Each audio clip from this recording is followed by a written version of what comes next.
I'm just going to assume it is. Our next up is 70. Nah.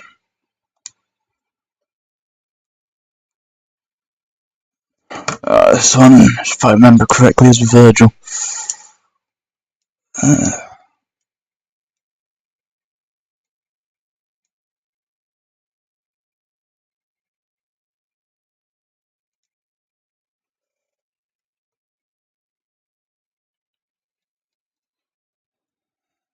Let's just see if everything's running.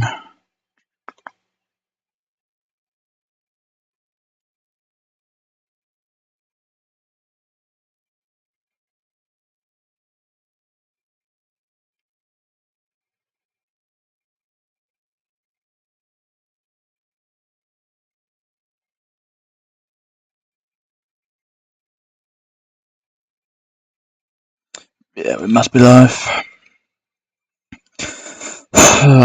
Anyway, the general mission is quite a simple one. Just be careful of the enemies, really. But I also think this is the final fight with Nilo. Unless they've put it into the next mission. But I have a sneaking suspicion that it isn't. Next mission is Nightmare Round 2. And then the mission after that, we've got a couple missions off from bosses. And after that, it's just the, what is it called? Nightmare 3 before the final fight with Mundus.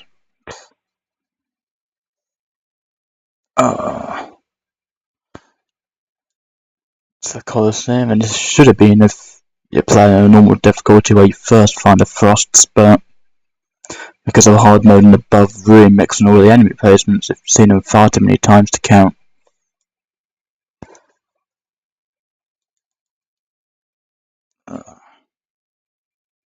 So it's set, they still spawn here though. Yeah.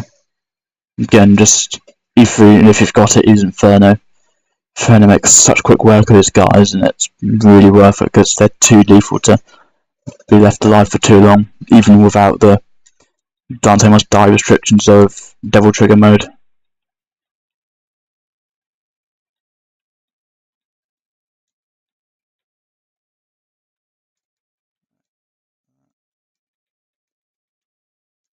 course, because of Dante must die mode, they've got increased spawns. Well, I mean, this might actually be from hard mode as well. I can't remember hard mode that clearly because it's been a while. But yeah, Inferno is just so good against these guys. Regular attacks, even with Devil Trigger enabled, let's say the fully charged punch punch kick combo, that will still barely make mark on them. Whereas the Inferno does such a good amount of damage that you can usually get them in 2 or 3, which is a considerable upgrade. The problem is Inferno is quite expensive on Devil Trigger, so make sure you've got a few runes lying around.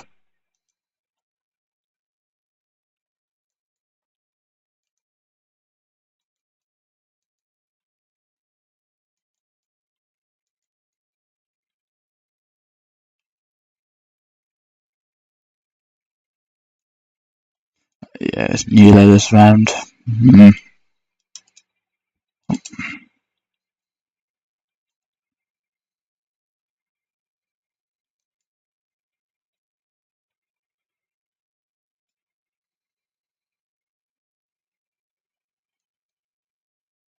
We're still an enemy around somewhere, that is there.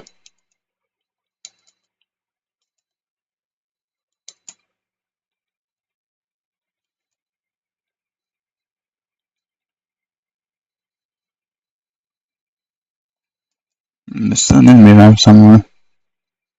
Oh, there it is. Oh, there's 2 of them. 3 of them.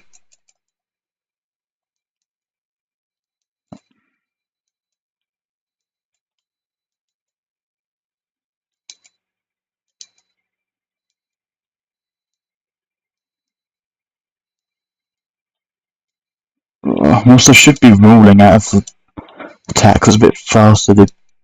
Just doing the back jump is a bit more useful here, because that way I can keep my same sort of rough positioning. Whereas if I roll across this area, I lose the alignment, which could be disastrous if I'm near columns.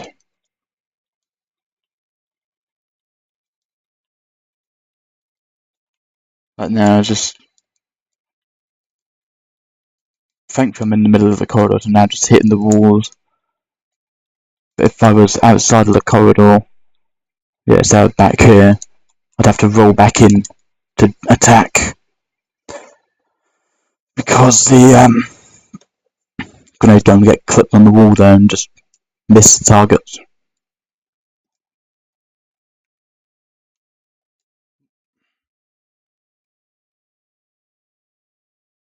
Let's change, it's now the nobodies.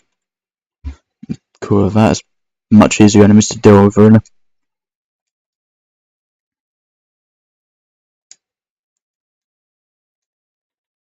These guys are a bit strange. Their main deal is their masks. And for them, I'd say use a shotgun to just blast off this mask, because that usually gets a good bit of bursting. Providing it works half the time, because it's very risky to fight against these nobodies at points because of the range of attacks they have. But yeah, when you break their mask, they go back to their mini-states. And thankfully, once you've broken their mask, they can't really do much. They can't go back again. Their mask is gone permanently. But now just do a up slash, hold it, and then just, stick on the ground. They're completely open for a good few seconds to just stun lock them to death. It's the main way I'd say to deal with them. Doesn't quite work on the larger ones though, which is why you need to just focus on the masks. And then once they're mini, go ahead with the stun.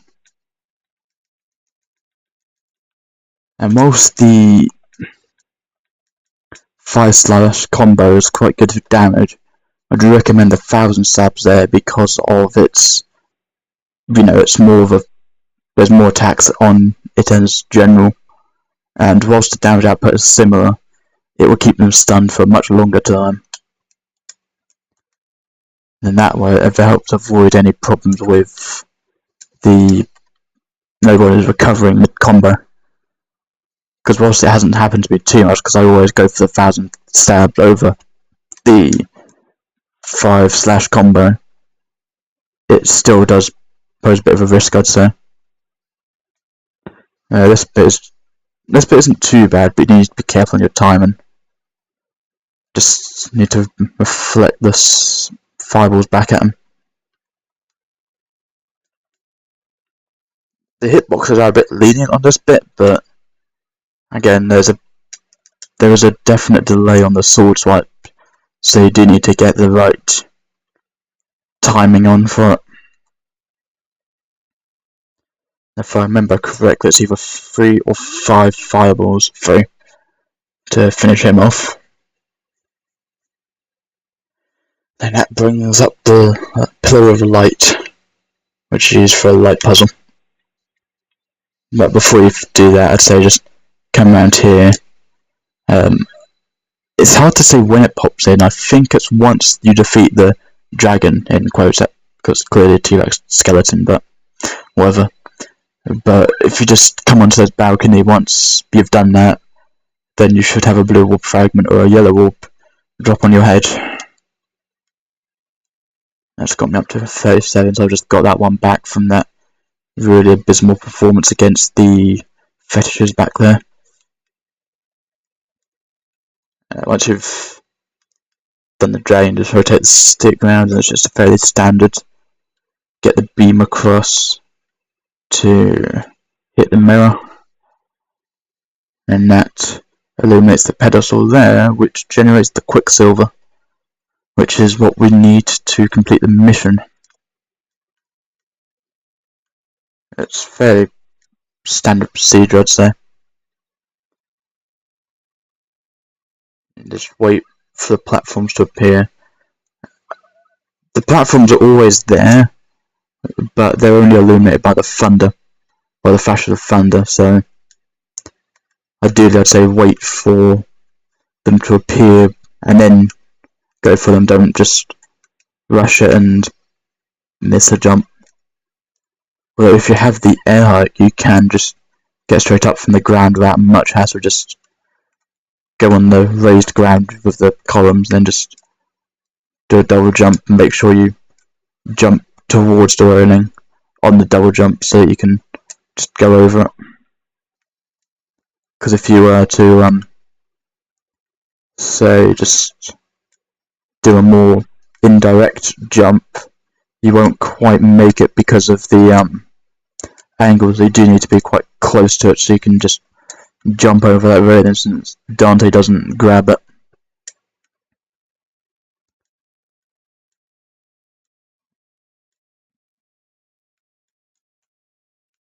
There's no peaks up here.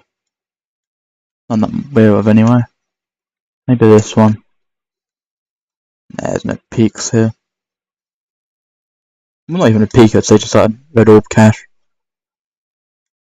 But man, they're few and far between, and when you do find them, they are quite accidental, I'd say.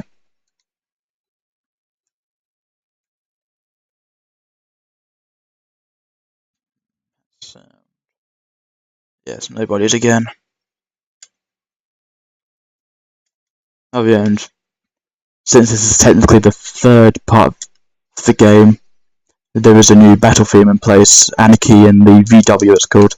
It's not a bad theme, but it's probably my least favourite battle theme in this game. Just, it's not that memorable in my opinion. Especially when you compare it to, say, Lock and Load, which is a theme so famous it's pretty much Dante's theme now. Especially after Devil May Cry 4 did a remix of it for Dante's battle theme in there. Oh yeah, and that's one other little trick that the Nobody's can do. They can steal your Devil Trigger gauge. Very annoying little system, but they don't do it too often. I think it's range based, so if you go too far away then they do it, but if you get, medium range to close range, they are far less likely to do it. But again, just be careful with these Nobody's. They're not that strong, but their agility is pretty damn good, which is the main killer. I'm going to probably try grenades on them. Might work a bit better.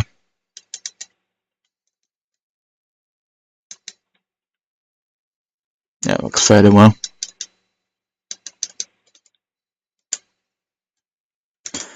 Also, don't go near Nobody's whilst they're dying, because whilst they're dying, they... Okay, that happened. But whilst they're dying, they do emit more poisonous goop whilst they're dying, and like their little explosion, and that does damage you. But it's not too bad of a damage. It's one of those things where you just don't want to get caught in it, because it will drain you fairly quickly. Okay, fetchers this time. I can just run past them without any real problem. I've got a full Devil Trigger gauge, which is about as good as I'm going to get for the fight. So, go around here, and then here's the door for the Quicksilver. So I'm just going to make a save here, because if I remember, this should be some kind of checkpoint.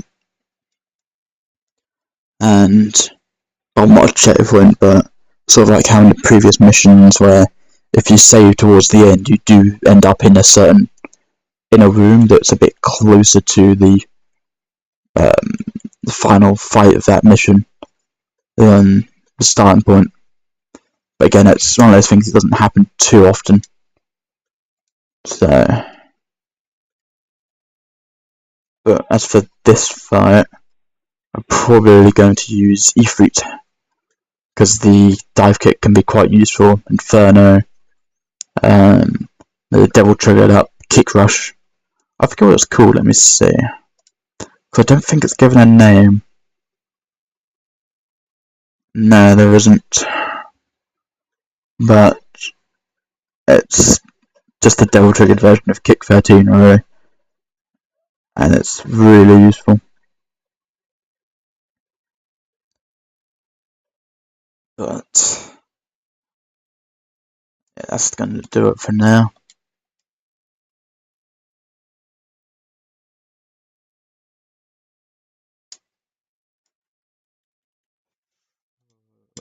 Alright, then this fight's going to be a doozy.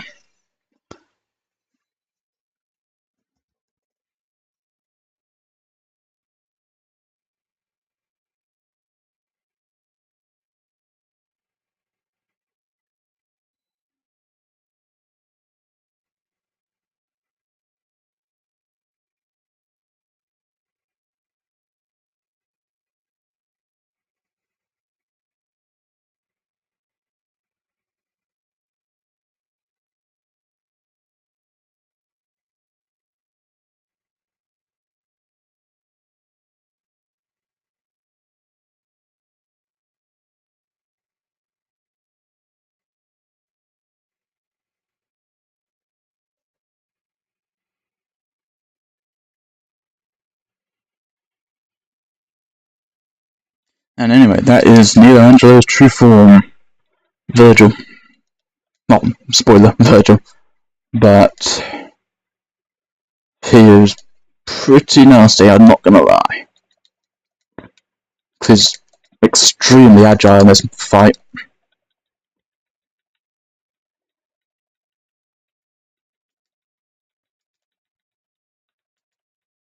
It's one of those things that just can't really be helped, just because of how versatile he is.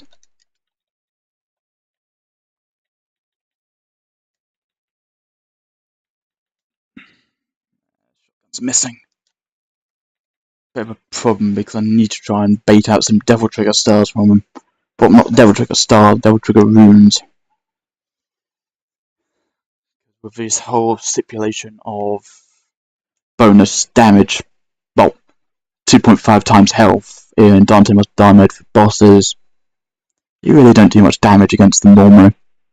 And with Neo Angelo especially, he's always quite, not stun resistant, but he doesn't really get stunned much by normal attacks, unless you say parry him with a regular attack, which is a very risky maneuver, especially in Dante Must Die mode, where 4 hits is usually enough to send you to your doom. But having said that, you do need to pull off some risk, I think, in this fight to get past a couple of the attacks. I think specifically there's one with the summon swords, which is one of Virgil's other trademark attacks, because how it works in this one is they just go around in a circle around you, and they will just close in on you at some point, which is amazingly deceptive.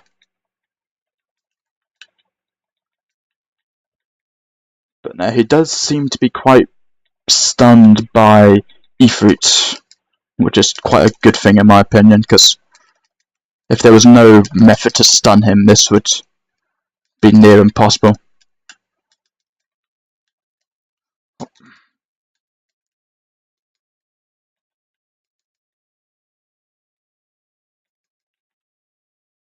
Yeah, the dive kick does seem to do good work for stunning him, but it's one of those things you don't want to risk, because given how versatile this man's moveset is, it's more than likely that that's not going to work at some point, and there goes your precious health.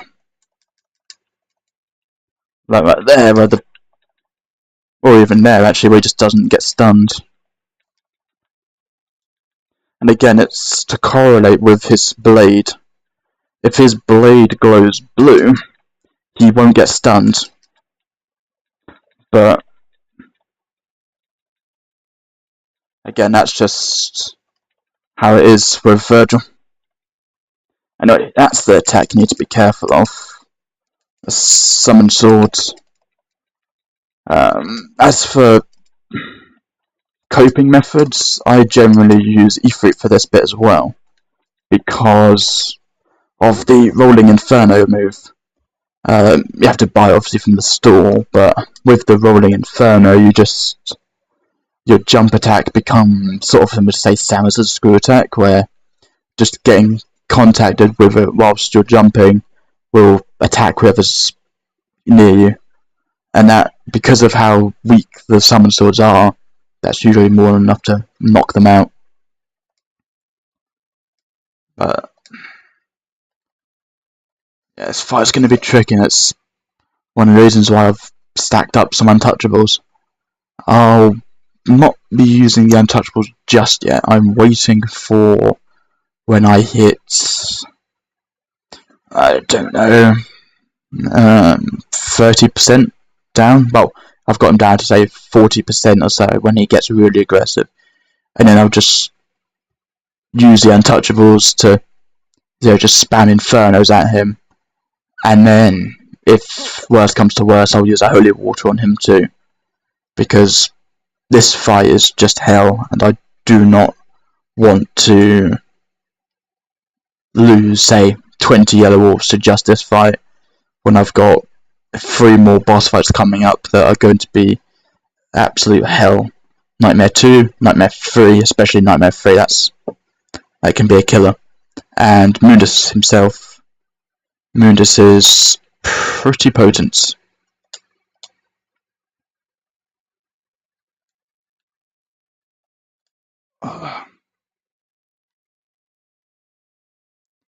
I'll probably try the grenade gun this time, and then I'll swap, because it's not useful half the time, and I just need something for Devil Trigger related charging.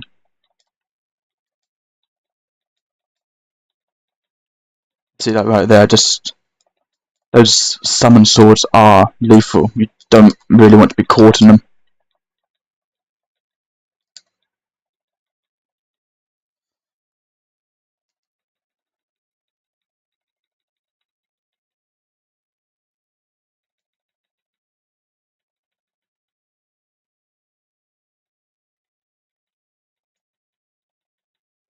Yeah, that was a disastrous run.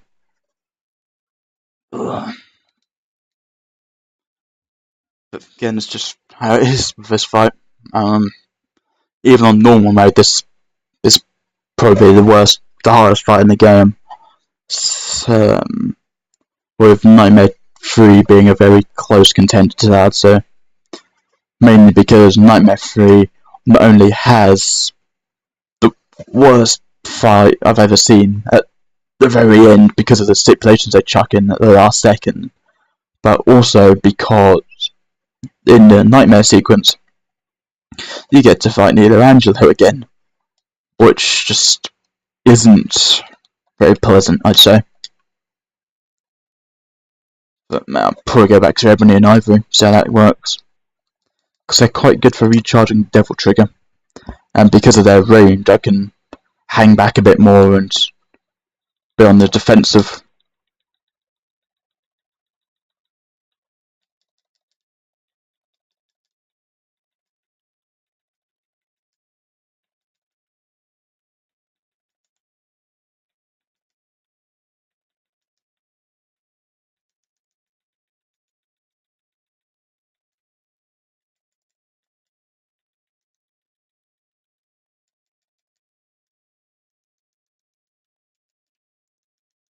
Yeah, as you'd expect, the summon swords do home in on you, so you do need to be careful.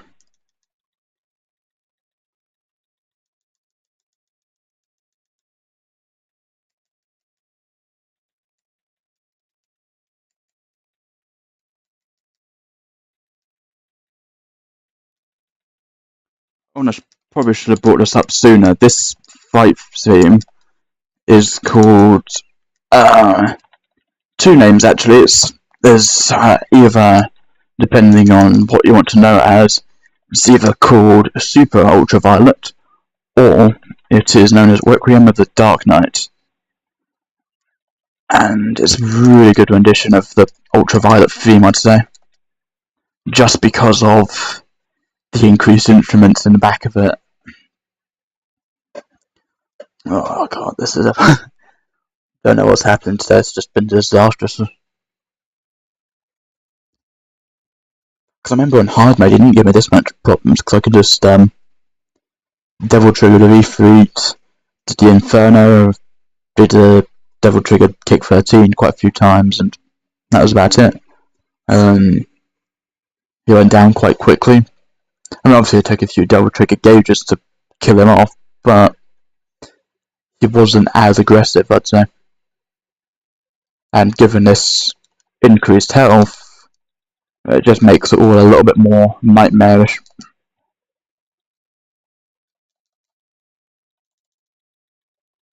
But again, that's just how it goes, I'd say. But thankfully, most of his attacks can, from what I'm seeing, seem to be interruptible with a dive kick, which could be quite useful. The only ones which can't are the ones where the sword is charged up, because that's just how it goes.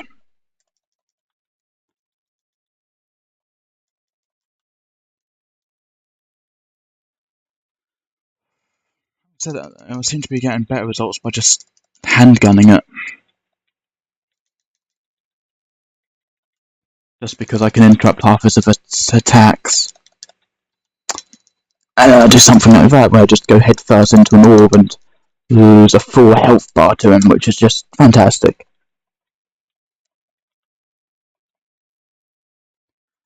And plus, though, I have got him down, is that 12%?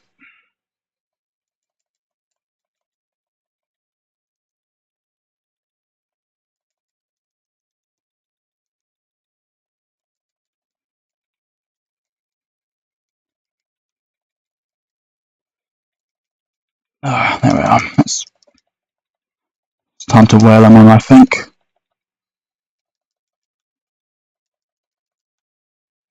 Yeah, that'll do.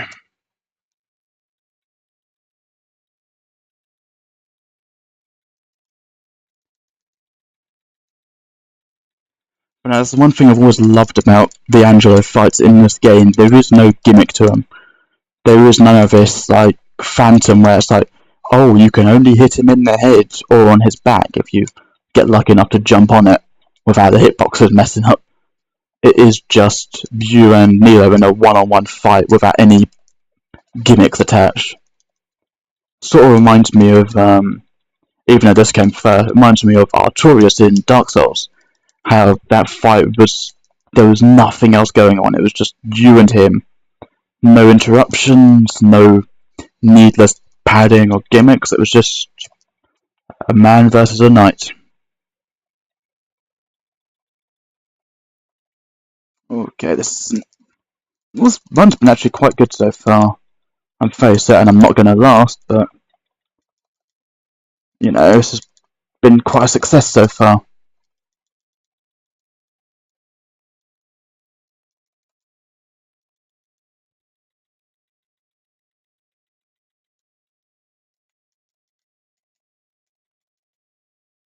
Yeah.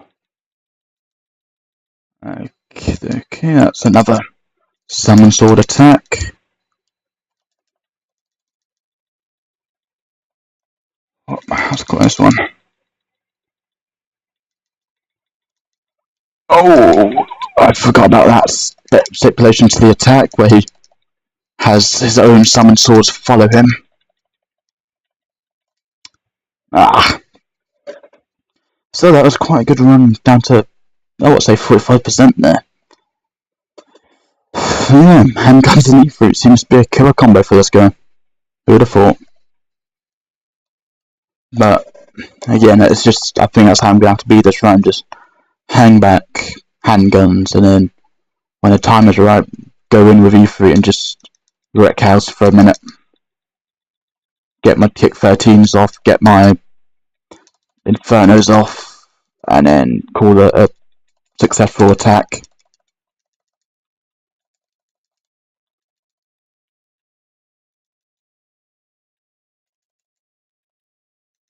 Yeah.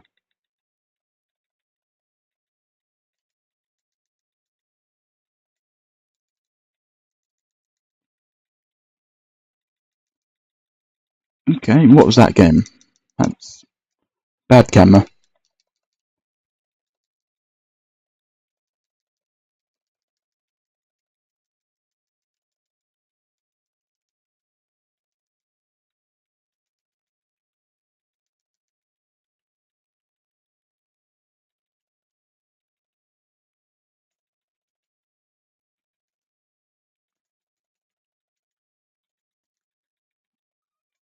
Oh.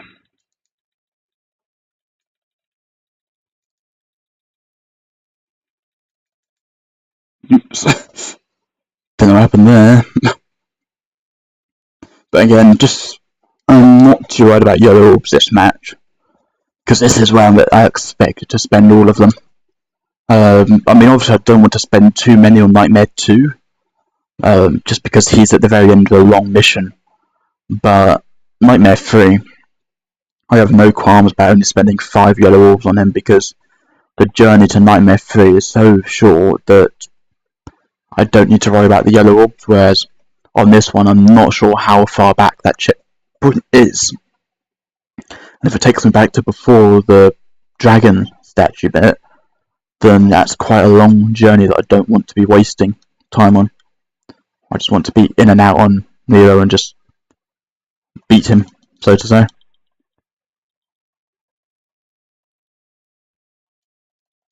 Weird how tall Nero is in this game, because I remember in Devil May Cry 3 he was about the same height as Dante, and I think in Devil May Cry 4 Special Edition he was about the same height as Dante, so unless those shoes were much bigger than I expected, I don't know what happened.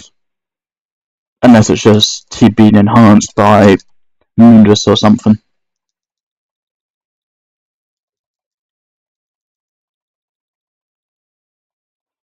There we are, that's the problem. He does have that instant stinger attack, which is just lethal.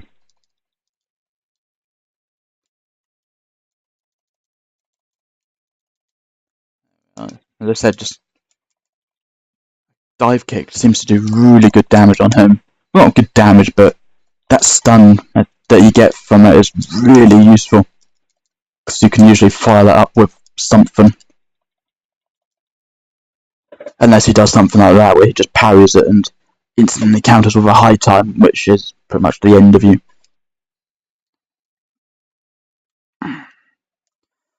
If I hit sub 20, I'll probably try the restart, see how far back I am. Because, I mean, I've not got much to lose at that point. It's one of those things where I don't want to try it.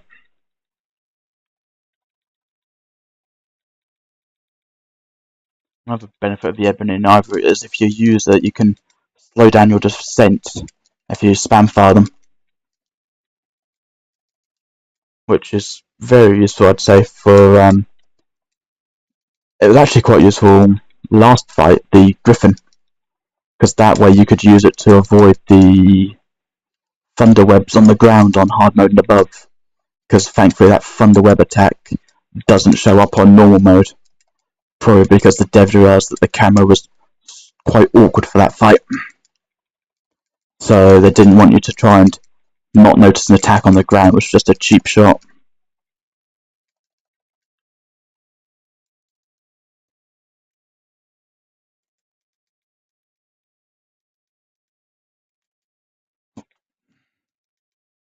Yeah, this round is a wash. But again, this fight is just intense, I'd say. But again, this isn't one of these things where it's absurdly hard. It is quite a fair fight. I'm just really bad at noticing some of his tails. And I think that might just be down to how this game is set up. Because whilst other games you can get away with just sitting there and blocking and waiting for your chances, there is no block button in this game. You can't do that. You have to be active. You have to dodge. And there's not really any leniency in this game. It is you either get them or you don't. whereas many other games today they are quite lenient. And that's one good thing that I think even Devil May Cry 4 did, which quite surprising because that's not disappointing, but it is almost half finished.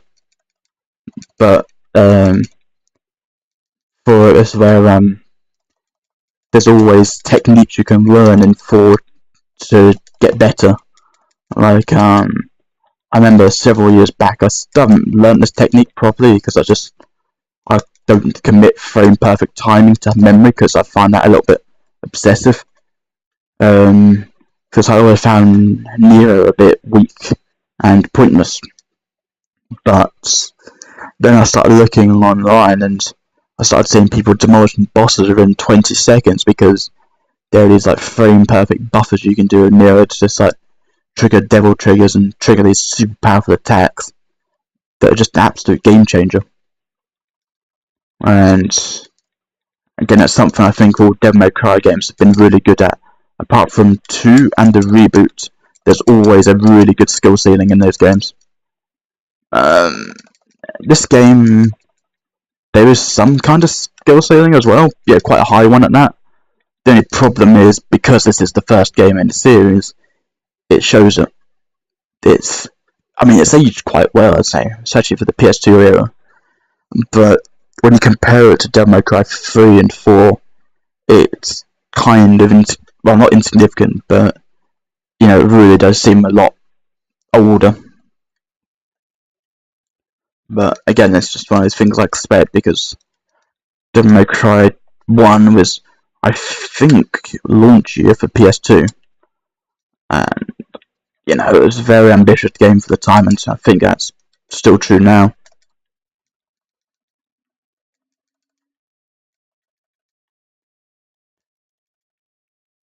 It's definitely, it created a whole genre of games, really. Like, if it wasn't for Devil May Cry 1, we wouldn't have stuff like God of War series, Devil May Cry 3, which is considered one of the best games of all time, just because of how good it did the whole genre. Bayonetta, quite a few other games, really. When you look into it, because this was revolutionary for the action genre as a whole. But again, it's still one of the first major action games of this style, so expect a bit of jank. Not a lot though. It's still quite a tight game. Whereas, for example, God of War, whilst that came out a year or two after this game, it really doesn't feel as refined as this game. There's just not as much in the combat system of God of War. And, it's kind of a shame. But then again, I've put that down to just how God of War is. It was never about the style or the amazing combos that you could pull off like this game, especially in Devil May Cry 3. It was always about the gore in God of War. And if you look at it from a pure gore perspective, then yes, it does trounce Devil May Cry. But if you look at it from everything else, from a gameplay perspective and a story perspective, nah, Devil May Cry has always just been a bit better. That's one thing I'm really hoping for this E3, because I'm hearing so many rumours about Devil May Cry 5. And, I've followed the series since about Devil May Cry 3. I jumped in when Devil May Cry 3 came out, and then I came back, did 1, 2, and then I went to 4, and then I played the reboot. I don't feel proud about that at all. But, it's been a good, 12 years? I would say since Devil May Cry 3. And since then, all it's really been is 4, which is a great game, but it's missing its potential.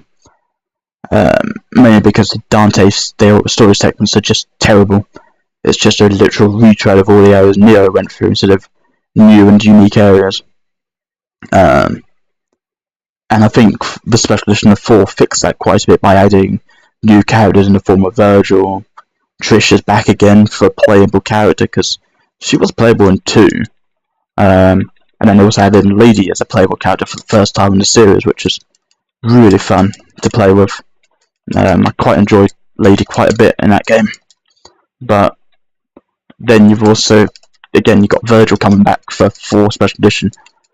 And I'm hoping that with Devil May Cry 5, if it does come out, it will have something to do with Virgil, because Virgil's appearance in Devil May Cry 4 is canon.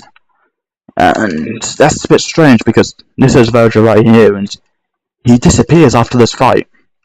Like, it's never stated if he died or survived at the end of this game.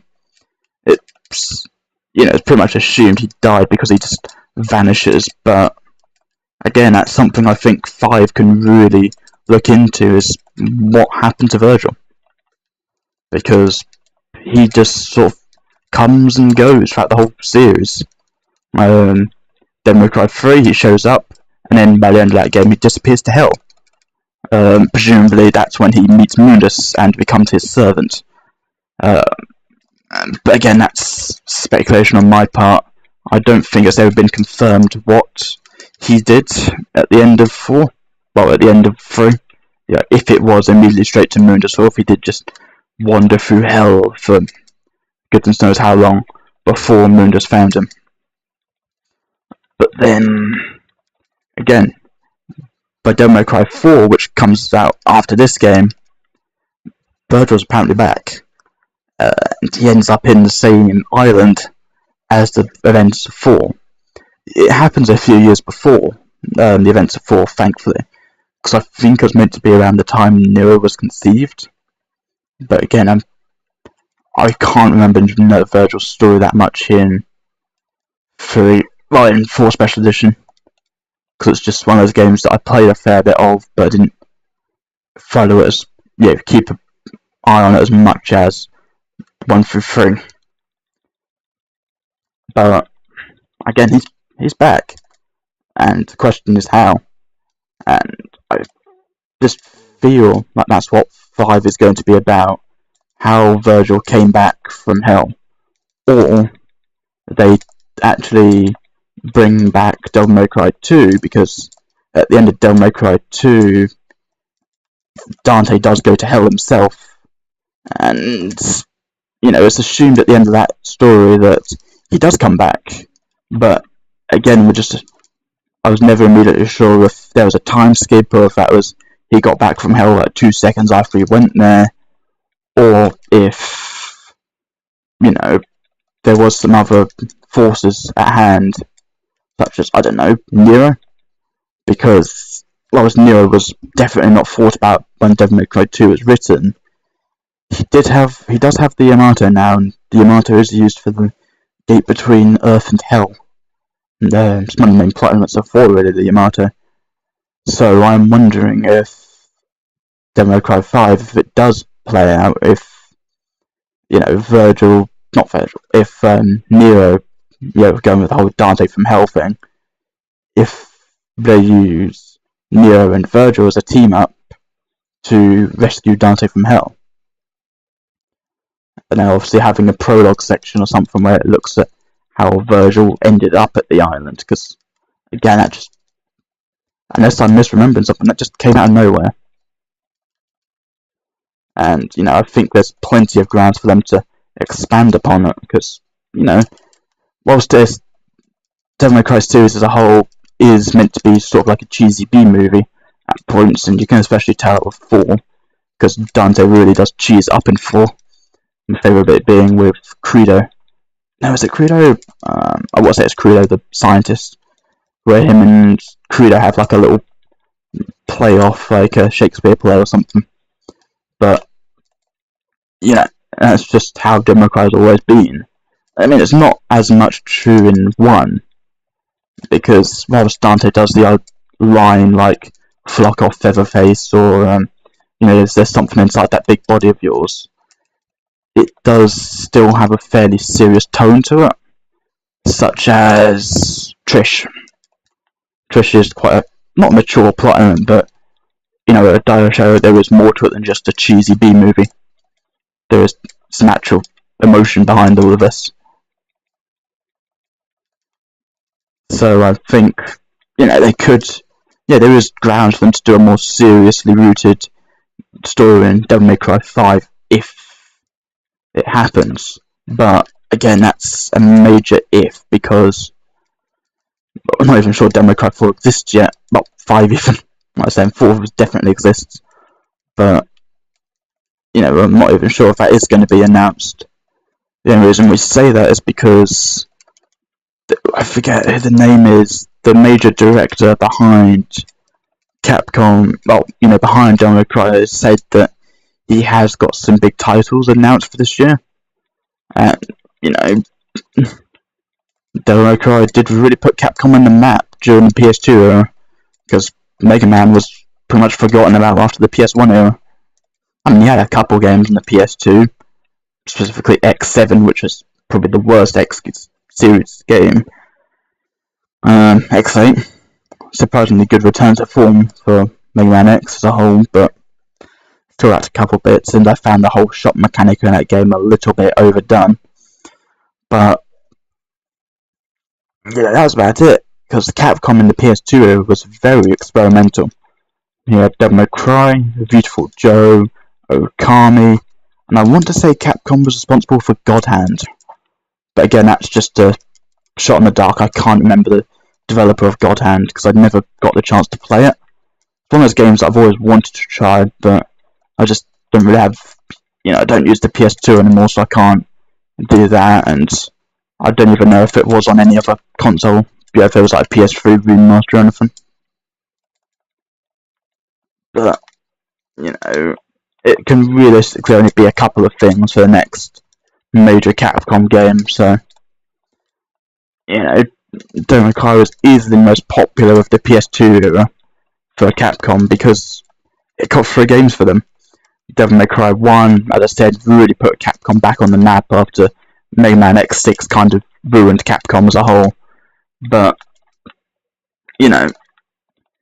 Devil May Cry 3 was also considered one of the best games on the PS2.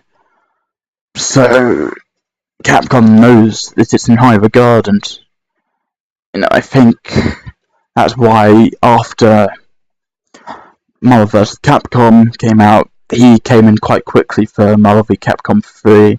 He stayed for Infinite, and I think he's going to be to stay, because he is quite popular as Capcom characters go. Because, Capcom's kind of forgotten half of their own people, of their own franchises, which is kind of a shame. But, it's not about Konami, thankfully. Konami's left just about every franchise they own out to die, which is just a real tragedy. Because Konami had some really good franchises. Castlevania, Contra, obviously Metal Gear. But again, that was always their biggest cash cow, so there was no worry about them completely ditching it. Unless you account Survivors ditching the franchise, because I would. It's just, that was a very shockingly put together game. And,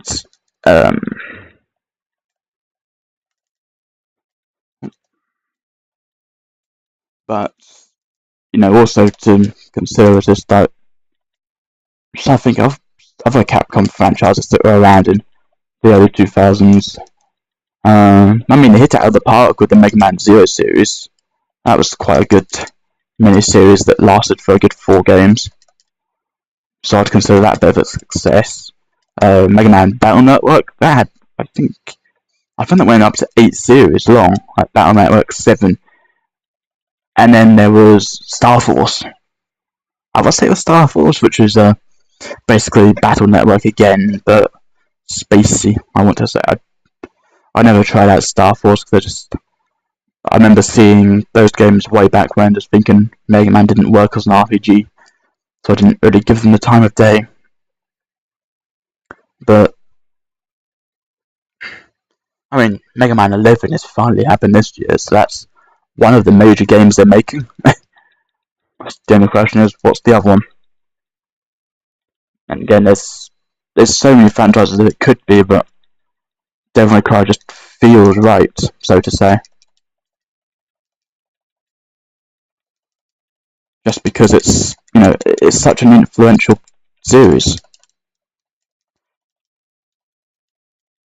And I mean, we also saw the God of War, not reboot, it was kind of a soft reboot, if anything, this year, so, the time is right for, hack and slashers to come back full force. And what better to bring it back than Devil May Cry? Especially since we've got Bayonetta 3 either this year or next year, and that's going to be a great time. Okay, I broke 20. Let's see, how far back would it be if I reload?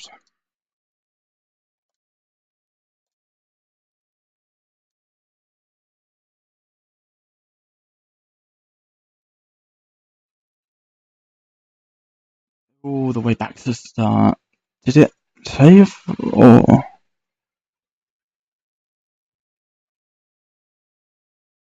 No, I don't even have the bloody. What's it called anymore? The Quicksilver. That's a bit of a bust.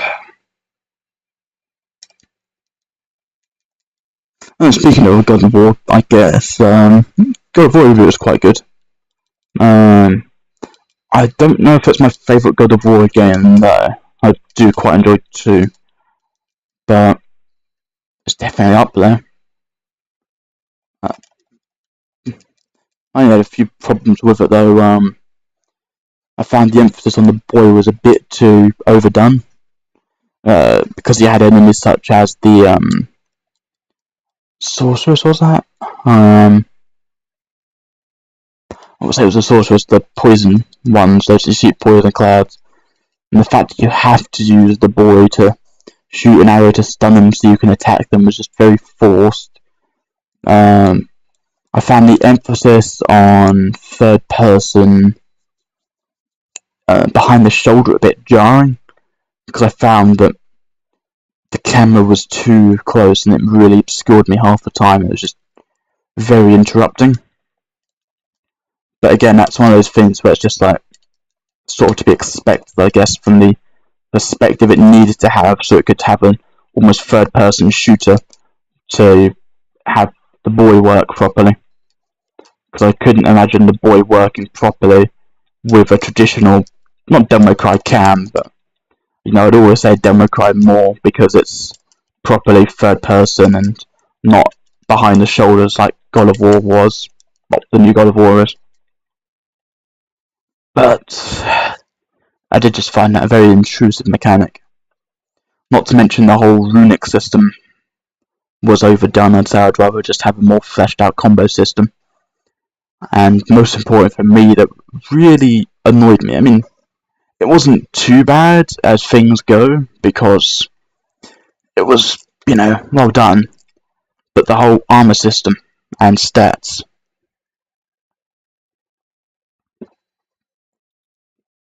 I found that the whole emphasis on crafting and armor really slowed down the pace of the game.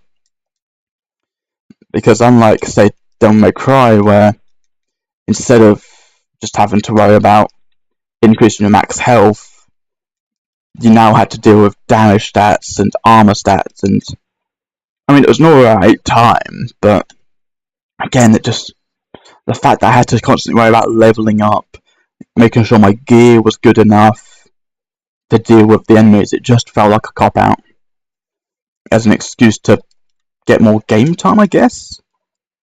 Again, I'm not too sure what they were thinking with it. I mean, thankfully, there's not too many stats to worry about, and it does most of the time boil down to what sort of playstyle do you want? Like, do you want to do more of a traditional, normal combo-based player, or do you want to be more of a runic user to get your utility out of combat? I found that because of that, it was quite well developed and thought through. But again, just that emphasis on armor building was just overdone. And I really think they just dropped the ball with that mechanic.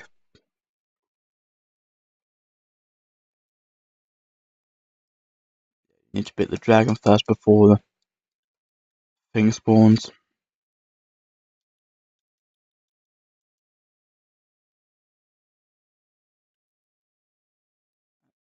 Oh no, you can't get past the barrier until you defeat the dragons. There's no speed run. I'm probably gonna die here. I might not, but I probably will.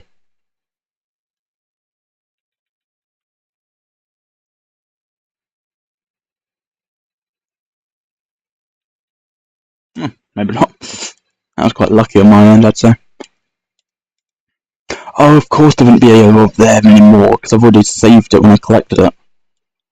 So, that part of the save has carried over. I've got my items from that run through. So in essence, I could technically farm red orbs here. I mean, I won't because this is a stream and I want to make progress, but you know, it's one of those things that is handy on your first playthrough if you're really struggling through the game. Like for example, the one of the best early game farming points is after you defeat Phantom for the first time, because the fight with Phantom in the where is it? The corridor towards the garden area. Not the one in the sewers. That's the third encounter. The second encounter with him, optional one. You know, you get a good 2,000 red orbs from that, and then you know if you just collect them, you're good, and then you can just save, leave, start again, and I believe Phantom respawns. If he doesn't though, it's not too bad because you can just go straight out of the door and back in, and then just farm the regular enemies, save, quit, farm, save, quit, and then you know you can start racking in like 5 or 6,000, which should be enough to buy a few more blue orbs. I was gonna say a purple orb, but you can't get Devil Trigger for a while. But also the oh great, it's more than nobody's. But you know you can use that to start getting some more techniques. Like for example, air raid. I'd say air raid is a must-have skill. Same with air hike, because that double jump really does help with mobility at points when you really need it, such as Griffin. I cannot recommend enough buying air hike before you fight Griffin. Same with air raid. Actually, air raid does a very good job of controlling Griffin, but you know you do need air hike more because you can use that to bypass some of the problems he has. Like for example, the way the game expects you to deal with Griffin is he produces these columns that have discs on them, and with these discs you're meant to just jump on them all the way up to the top, and then you can use that to jump up and get to a higher ground to fight him better. But if you have air hike, you can just double jump straight up to where you need to go, and it really does a number on just saving time, I'd say. But same goes for the air raid. With the air raid, it's such a great move against many of the bosses. I say many, about half of them. Griffin, he's not exactly immune to it or weak to it, but you're in the air and you're shooting beams that home in on him. Well, they don't home in on, you know, they do. They function like Dante's guns, where they just lock on and then shoot. But again, the mechanic behind it is just, it's really useful for Griffin because you can stay in the air, avoid most of his ground-based attacks, and just pelt him with lightning, which most of the time hits and does fairly decent damage. And that can be a good way to deal with his second fight, especially. But then also you have the what was it called? Phantom. Phantom is pretty much entirely ground based, and for the final fight with him where you're on the glass ceiling, you could really use that air raid to work wonders on. You need to just remember that his weak point is his head, so you need to be flying in front of his head roughly. If you go behind him, the lightning seems to strike his back or something. It doesn't hit or connect. Or if you go from the sides, it usually hits into the not talons, the legs, which are armoured and all that, and that negates the attack. So you just stay in front of him quite, tightly. You'll avoid pretty much all of his fire-based attacks apart from the fire pillars, and the only time he can hit you in the air is when he's jumping. And the jump is so choreographed and easy to predict that you can just move out of the way of it. Or I'd recommend personally, just tap R1 again, get out of the air raid mode because it's triggered by double trigger, and then R1, which is the aim gun button. If you do that, then you'll just go back to the ground, and then you're back to the Elastos Devil Trigger mode, which just gives you double running speed. And then with that, you just use that to avoid him, and then just go back into the air and start your air raids over again. Just make sure you don't run out of Devil Trigger, really, because early game you don't have much runes. You start off with 4. Was it 3? It might be 3 actually. I'm leaning towards 4 though personally, but again I don't remember what you start with in this game because I'm used to in-game layout naturally where you get a bar and a quarter and at least 7 double trigger runes your first playthrough. You'll probably max out in a second if you follow a guide, which I'd recommend, but not on your first run through though. On your first run through I'd say don't bother because you won't know half of the tricks behind the missions, whereas on your second run through it'll be like, oh okay, you need to knock out the shadows, because the mission, I believe it's Secret Mission 1. Secret Mission 1 is taking out 3 shadows without dying. If you die, the mission's failed and you need to restart the mission to carry over, and that you reattempt it. And on your first playthrough, you won't be able to deal with them because you don't know how to work with shadows, but if you were to do it on New Game Plus, where you're experienced, you know how to deal with the shadows quite proficiently, then you're going to have a much better chance against them. And then there's a couple more just like that, where it expects you to know some certain techniques that, again, you won't know for certain on your first playthrough. You'll probably discover them naturally throughout that playthrough. Like, for example, Secret Mission 2, I want to say, is the critical kill on Synciders. And again, you're not going to know the particulars of that secret kill on your first playthrough. But on your second playthrough, you'll probably know how to deal with them quite well. And then if it does turn out that you don't know the critical kill, you can just look at the guide and it will tell you what to do, and because you're experienced with fighting with them, you'll know how to deal with them quite well, really. Anyway, I'll be back in 5 minutes to sort something out.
And I am back.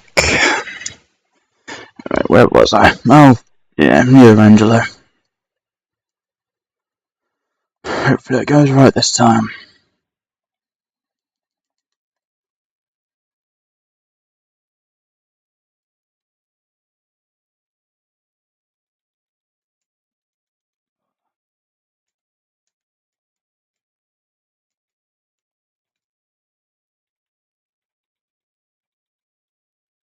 Again, there's no real strategy here from them, just playing it super defensively, because I can't risk anything in particular, especially when he does these some sword shield.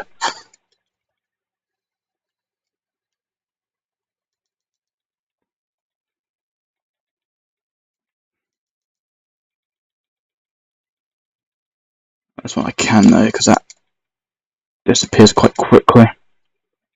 As it should have, I don't know why it held about there.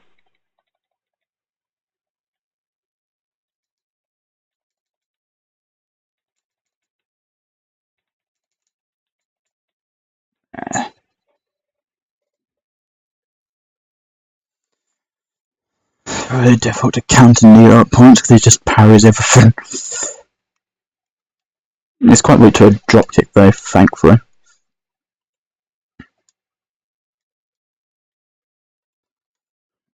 Probably gonna have to waste quite a few items on this guy because I don't really want to be risking too many yellow orbs on him.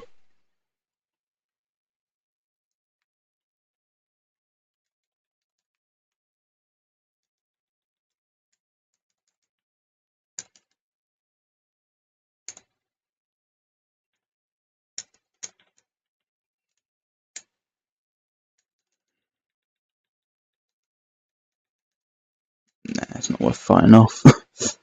Go back into the doorway. Ugh.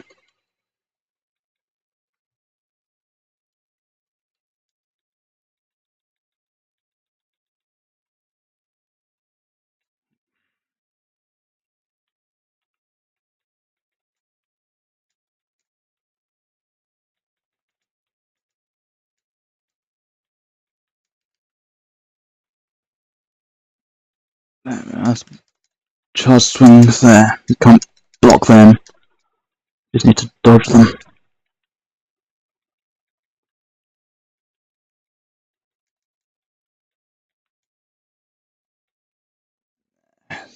Sword does have deceptive range. Yeah,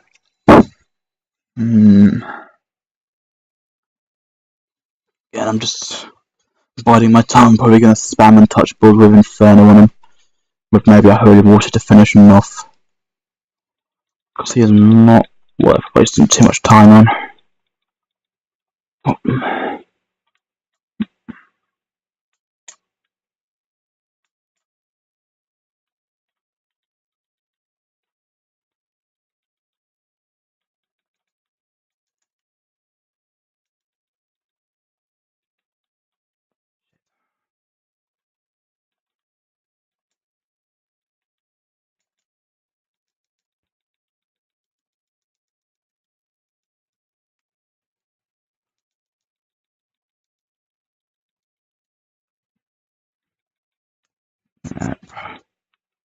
This run is a wash. Yeah, just finish me.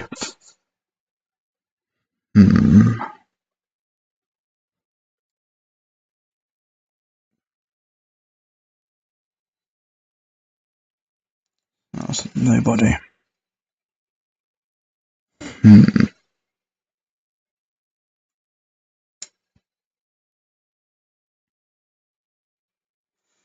Alright then, let's try this again.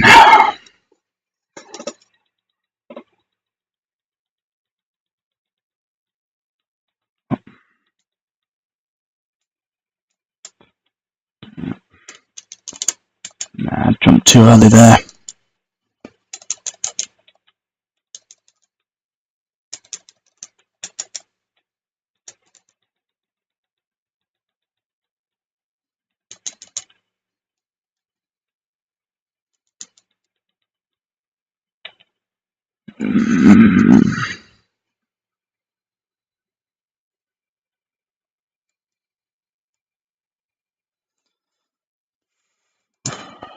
I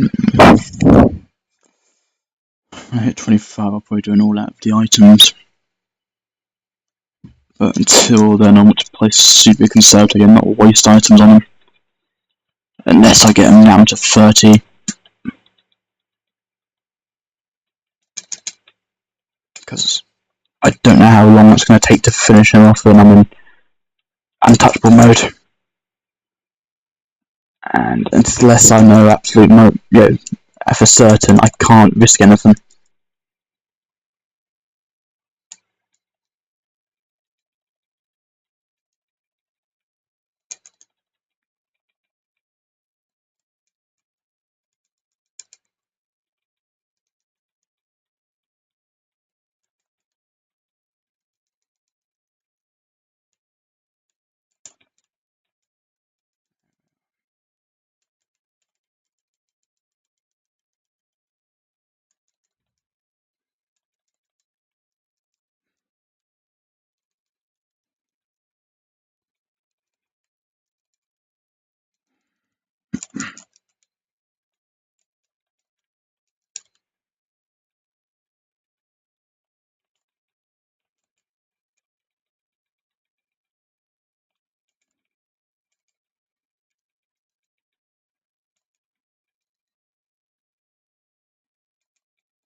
Nah.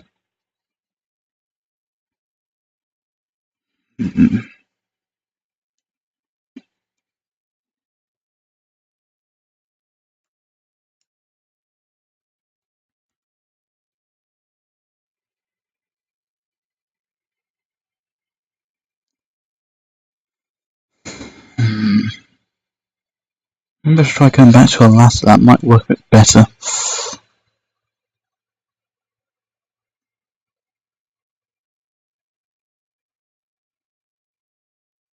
But again, that's just speculation on my end.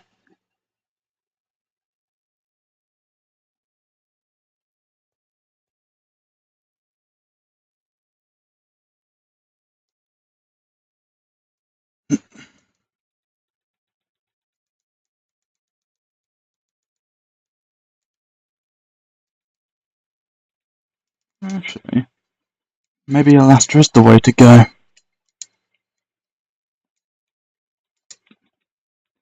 Since I do get the agility bonus of Alaska, which does come in quite handy for him.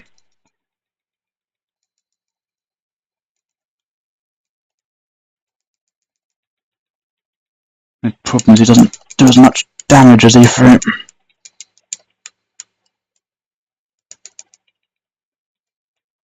Plus, I know because I'm not using Kick 13 or Inferno as much, that means I can last a lot longer in Alaska mode.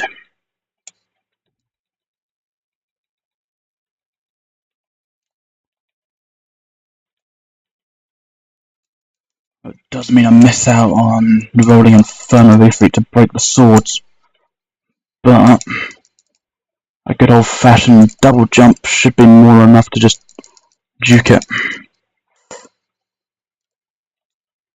Like that.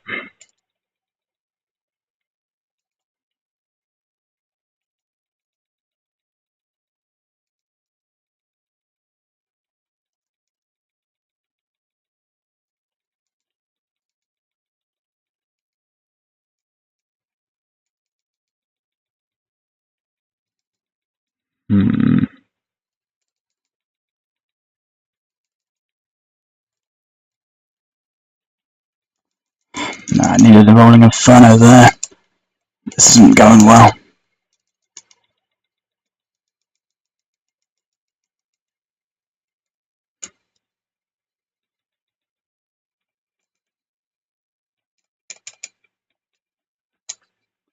Well, that worked quite well. But that doesn't. Nah, there's nothing I can do there without rolling Inferno.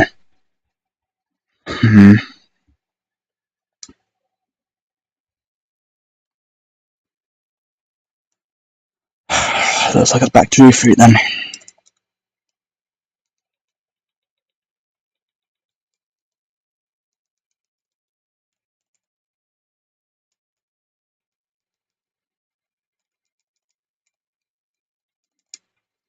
I shouldn't be surprised at this rate, because that dive kick is just a lifesaver.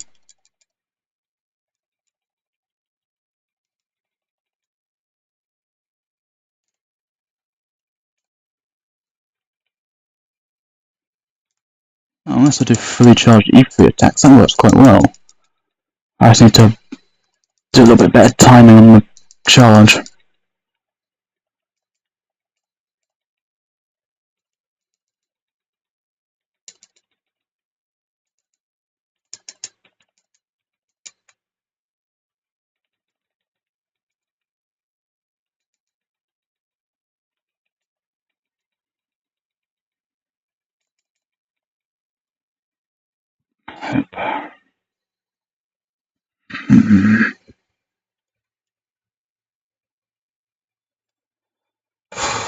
What do I do?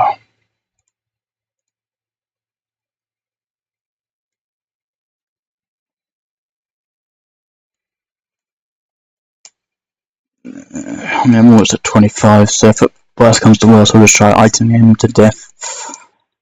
And if that goes well, I'll just restart and do it again when I'm at 30 plus yellow orbs. Oh, that can happen. Yeah, that's what I wasn't expecting.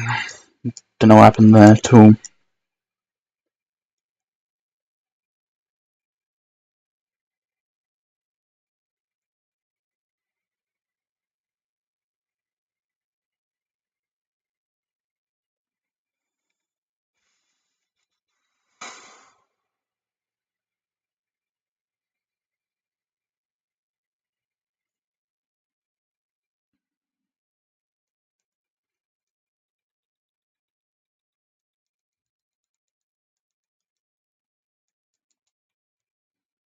Yeah, that's what needs to be done, getting into range.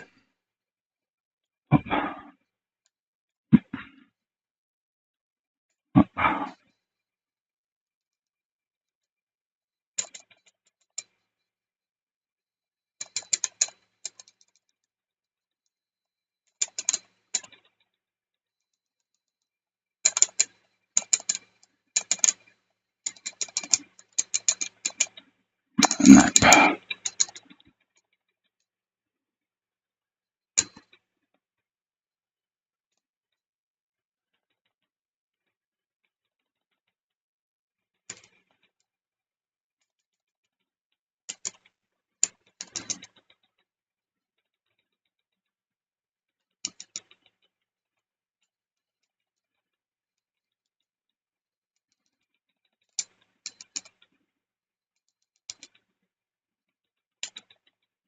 Right. Yeah, that's what I wanted to do. And that wasn't.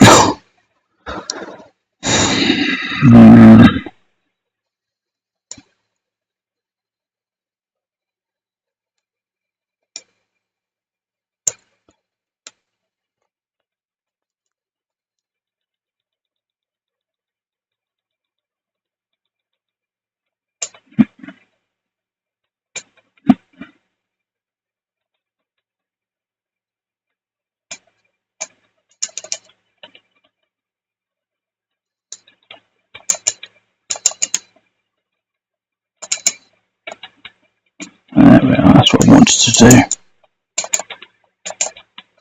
Like that.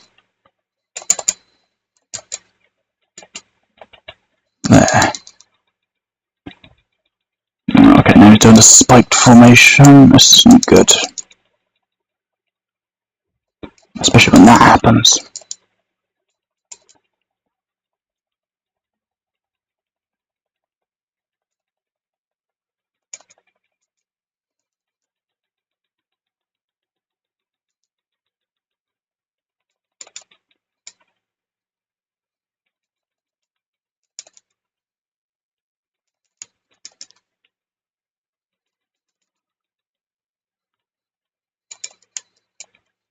Right. What am I doing wrong? What am I doing wrong? Let's see, is there anything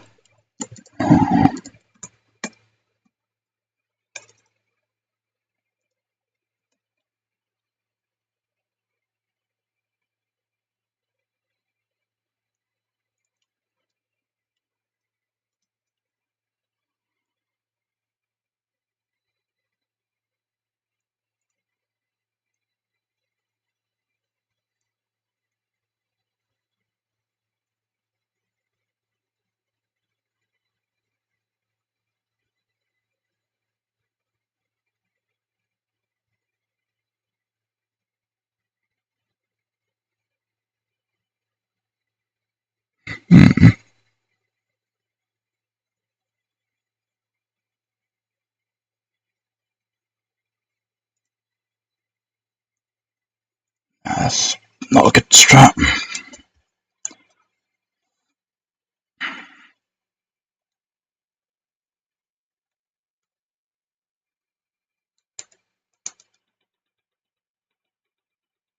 Let's try a different gun then.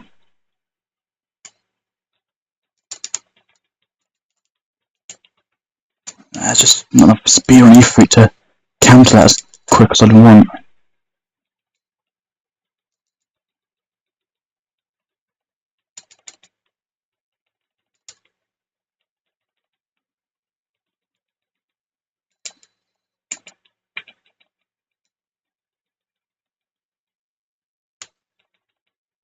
Hmm.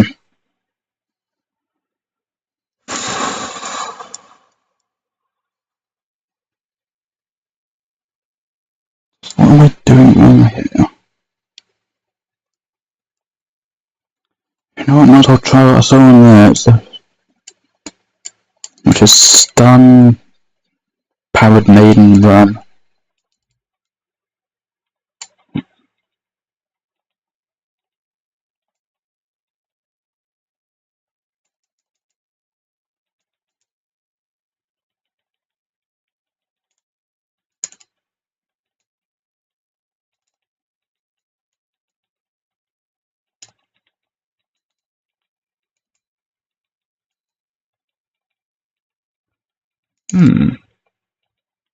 Maybe I should be sticking with grenade launchers, doing brilliantly at breaking the summon swords.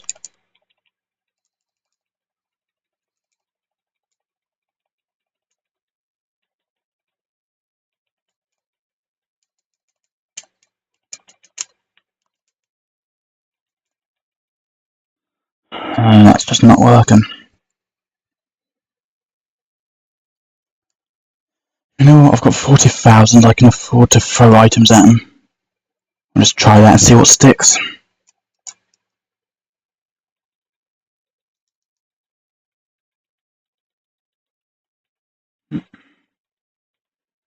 Roll, roll, roll, roll, roll.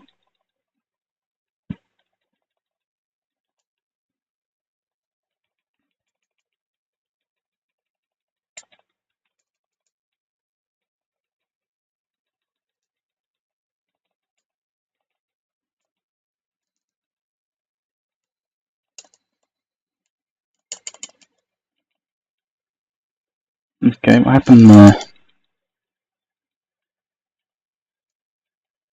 Yeah, no, I deserved that death, that was just poor.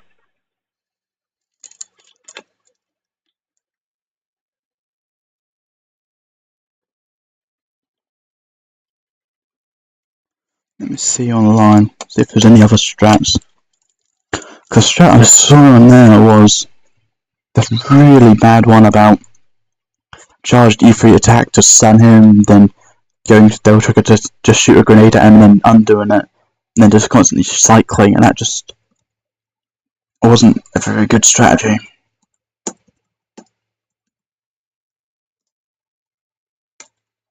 Let's see here.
That seems fair. Let me just say, okay, that's how you do Meteor.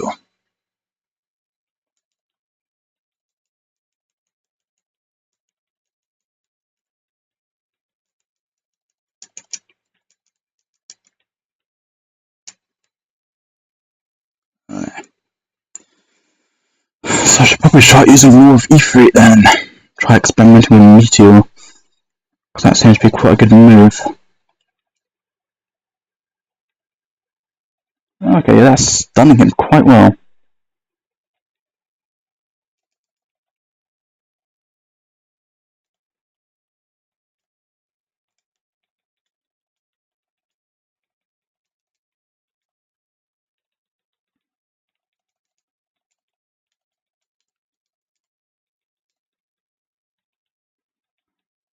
Ouch, ouch, okay, got stun lock there, nice. But, okay, that's quite interesting. Meteor does a lot of damage on him. Maybe I can try experimenting with Meteor. Probably next cycle though, because I'm about to restart this run.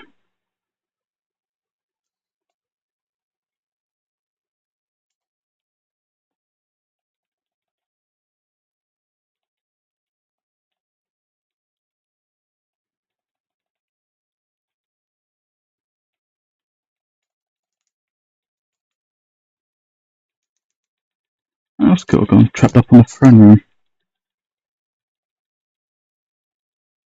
Maybe I couldn't get him to block my shots there so I could start my double trigger charge.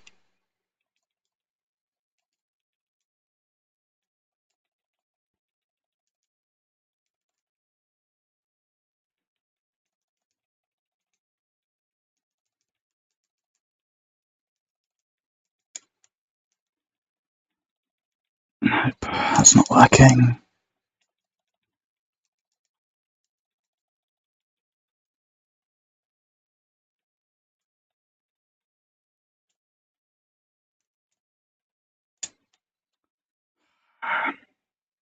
Nope. No, I'm certain E3 is the better choice here now. Just need to figure out how to work him.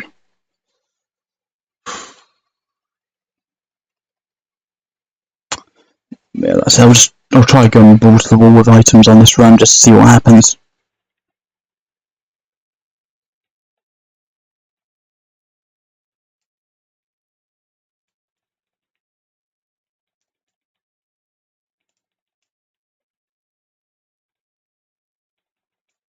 I mean, that does work for damage E3. But again, it's just getting past him the rest of the time to charge up E3, because he's so slow with good moves I can charge him with. It's like he knows I can't defend against summon swords that well because I've just... Okay, I didn't know he could do that. I thought he could only do one at a time, but...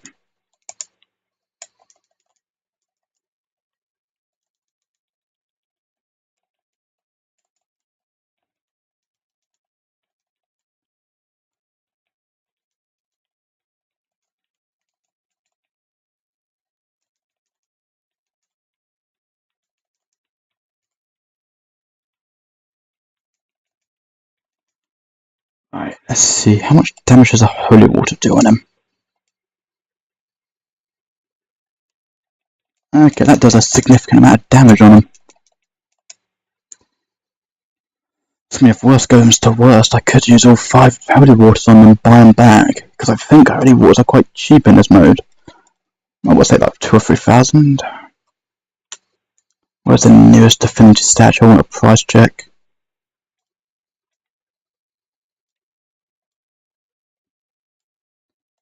I'll say there's one. Oh, I know where it is, but it's all the way back. Or I can't even afford to reach a divinity statue now. Brilliant.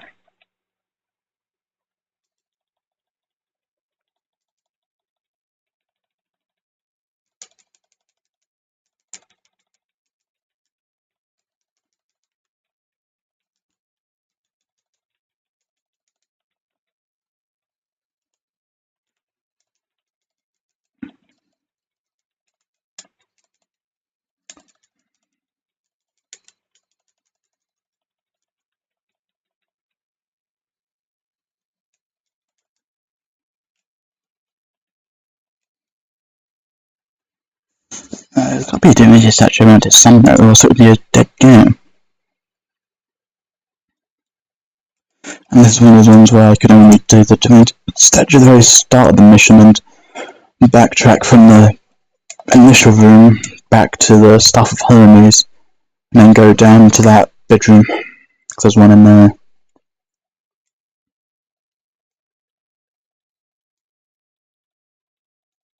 That just finished me off. Thank you, thank you, thank you. Alright, let's try one more with just item rushing, and then restart, see what happens.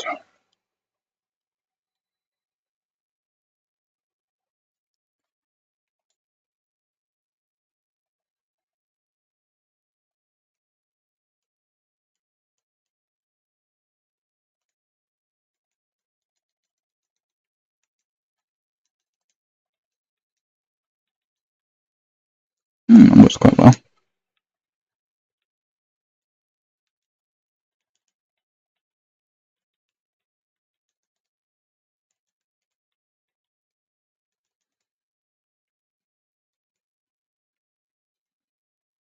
Right, back to defeat. Back to Ebony and Ivory because they actually get the job done. Let's see what happens. Yeah, I've only got 18 yellow wolves. This is just a dummy run.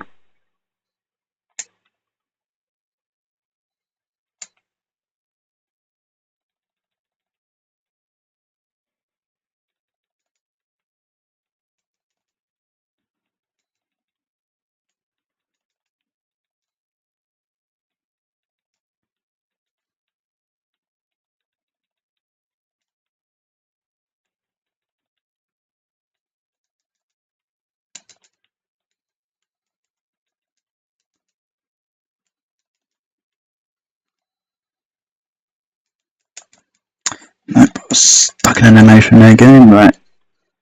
Let's see, what untouchable and how long do I get?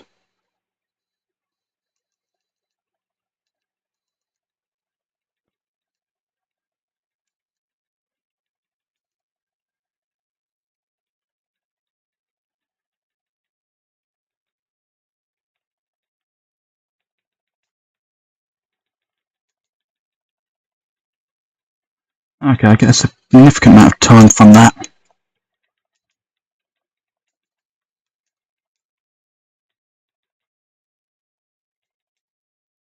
Yeah, that just finished me off, Virgil. Right.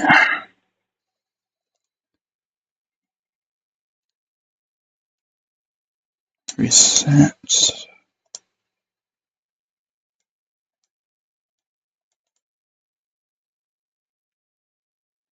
Right. Let's see, if I use a holy water, how much does that cost from the divinity statue?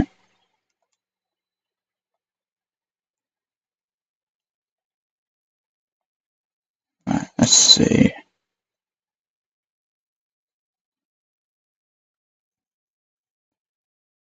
There she is. 4,000. That's a bit too expensive.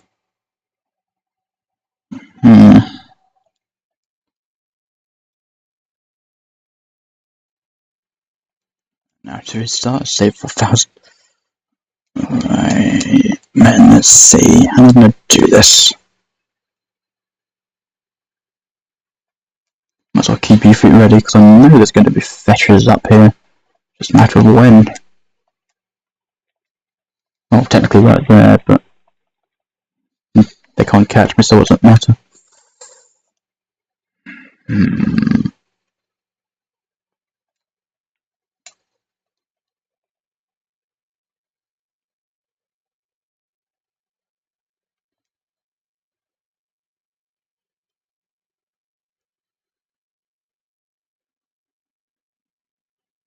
Oh, lovely, I don't have any devil trigger gauges. This is going to be fun.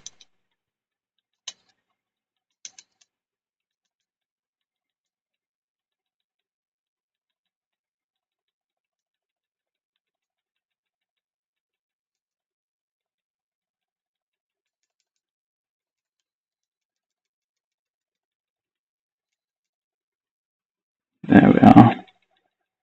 Kick 13, kick 13, kick 13.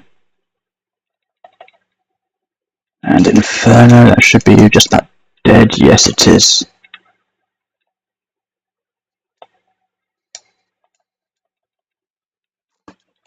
Okay, apparently that didn't work.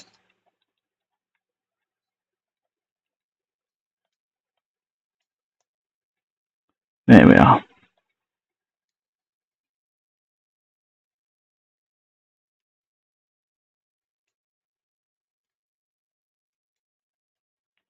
Back to last, because I'm fairly certain this is going to be... Yep, nobody's lovely.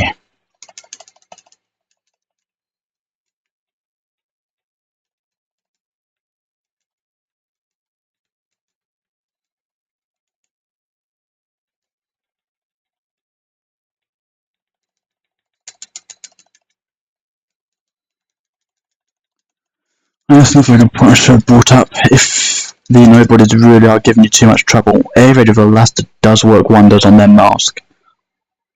But I don't recommend it too often because it's quite, a waste of Devil Trigger, especially on Dante Must Die mode where you really need to be conservative with your Devil Trigger gauge because it might run out when you need it the most.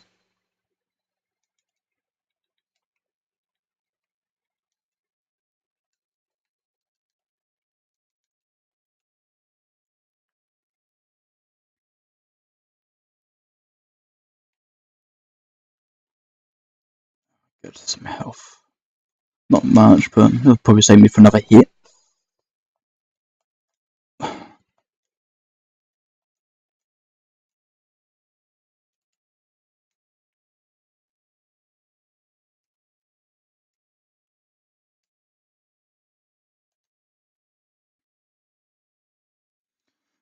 Yeah, I'll do one more legit run of Virgil, and if it goes up after that, I'll just start spamming items on him and just see what happens, because I don't want to be spending forever on him.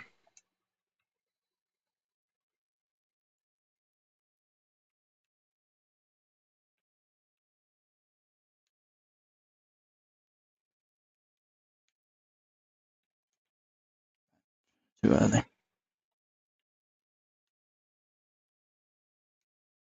There we are. That's dealt with, just have to wait for this to all go on.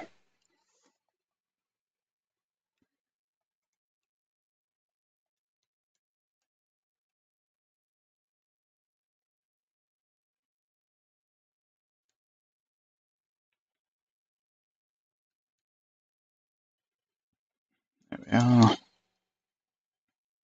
That leads to that. Good.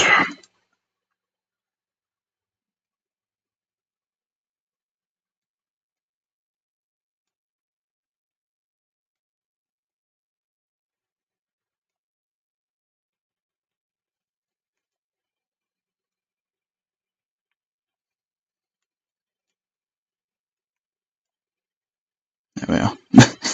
Still all bother for the platforming here, it's just not worth my time.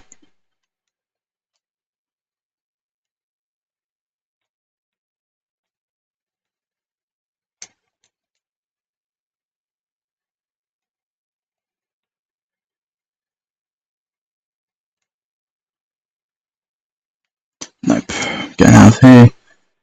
I just want to grind the flesh just for a minute to get my health back and Devil Trigger up to regular levels. Like right now.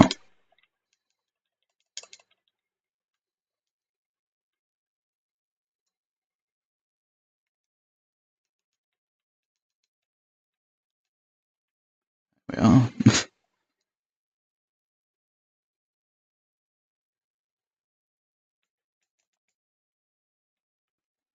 Maybe not do the health bit actually, it's a bit risky.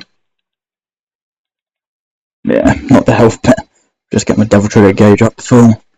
And now I can actually do a proper run on Halo without having to worry about anything. I just need to make trek back.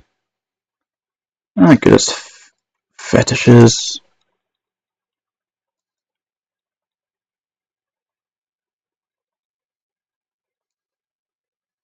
There we are, filled up again. got to be careful not to get hit by one of these as I go in. There we are.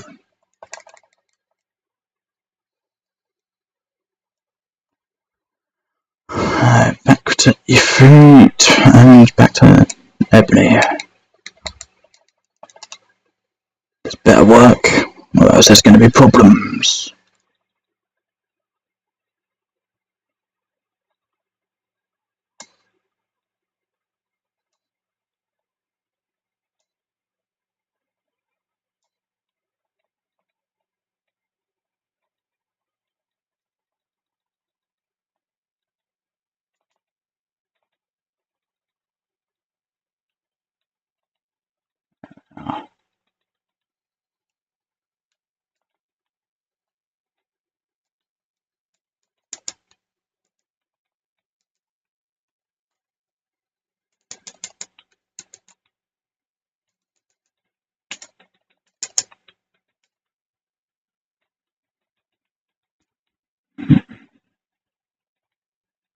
There we are, that's more like the pattern I wanted.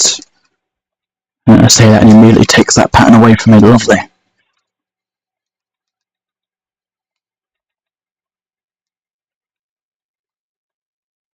Yeah, that's better. That might actually be quite a legit strat, actually, just using the Devil Trigger for Meteor so I can cancel his summon swords. Or it can just ignore me there, lovely.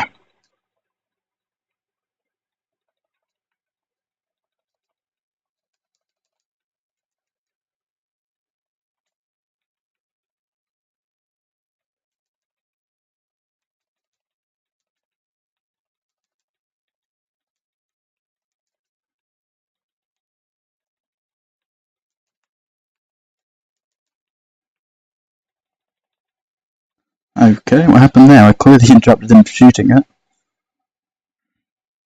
Oh well, let's see. If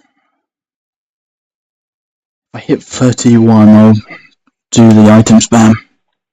So I'll try and keep 30 for my actual run. Because I need as many as I can get for the Nightmare.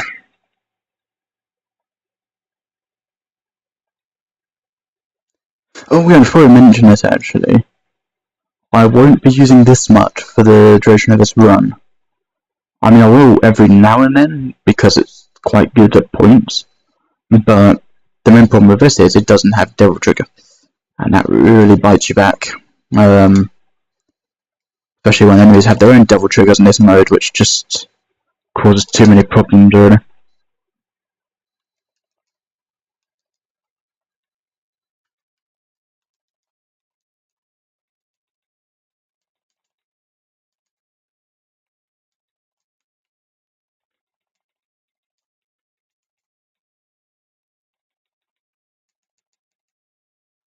Yeah, no, I'm just going to try an item spam run now, just see what happens, because this is just dreadful. I don't know how long I've been on this fight, but it feels like an eternity. Right. Guns. Fruit. Go back out, and that should checkpoint the weapons. Let's rock.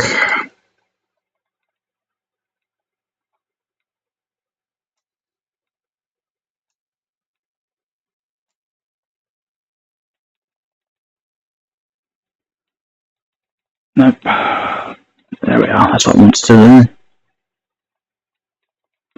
And that.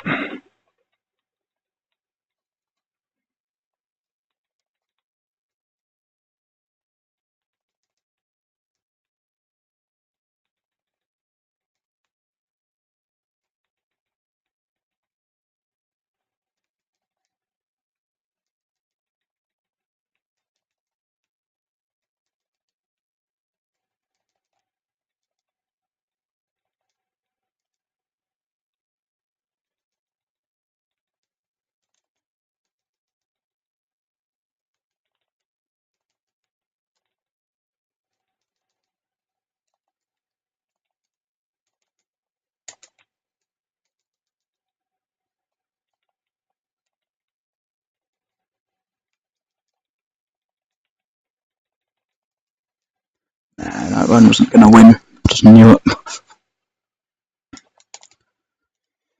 32. Okay, this is getting desperate now.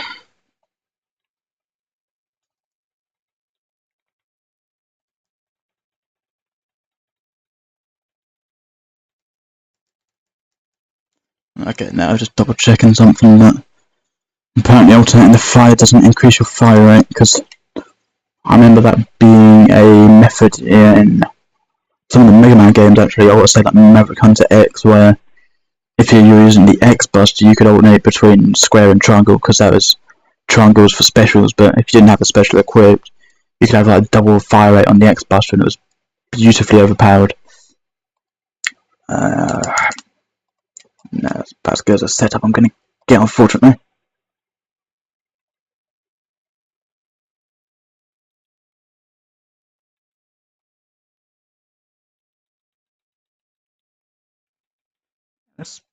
That setup doesn't work too badly, actually. That one didn't know. That don't know what happened there. It just seems like half the time Rolling Blades doesn't hit like that. I should have connected with him, but it didn't.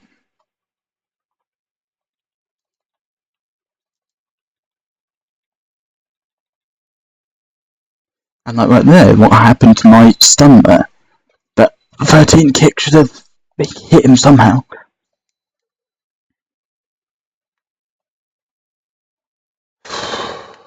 Let's see. Yeah, this is going to have to be the item spam run.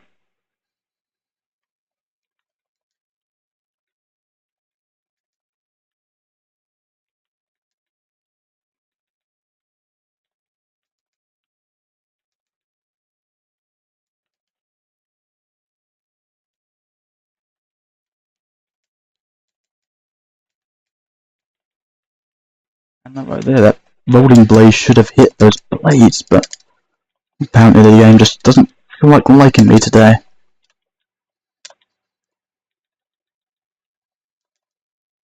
Oh, right there. No, this is not an item spam run. I'm too bad health.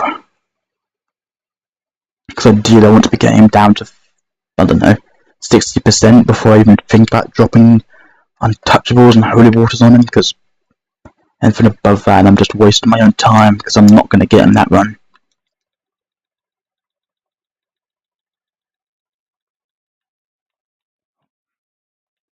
Oh, shoot. Stun him.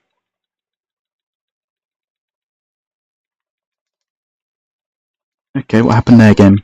That was a joke. An absolute joke there. I should have hit him from behind, but apparently I didn't.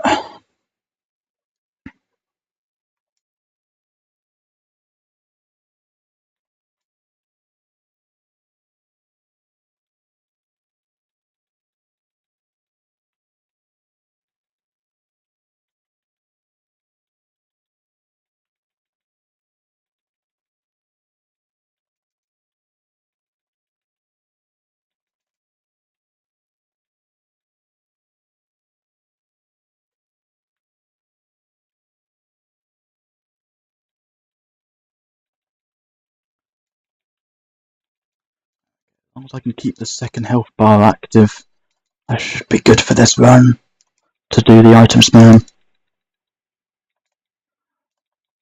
Or the game can just BM me like that. Beautiful.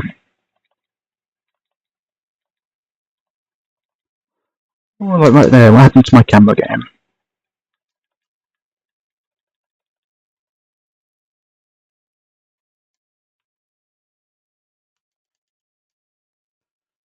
Oh, right there, I should have been stunned by that, but he just phased off within half a second.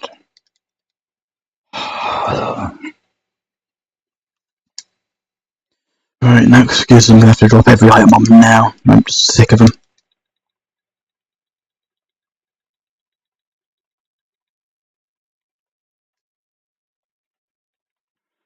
Oh, not again, I can just lose almost all my health for no reason I can see.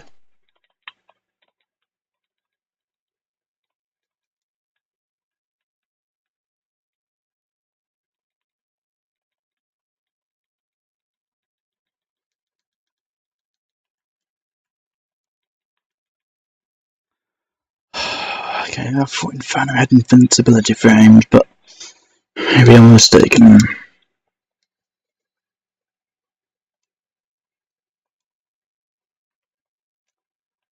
Alright, once again, let's try.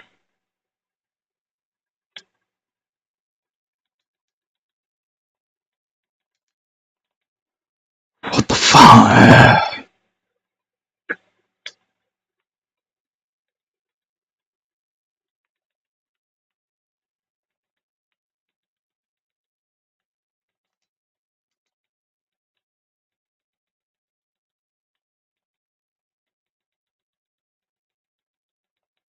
Yeah, just kill me again, I don't care anymore. I've been drilling to drop items on him, but I've only got one Vitality Star and I can't waste it. Especially when it's going to cost probably 6,000 or so to replace.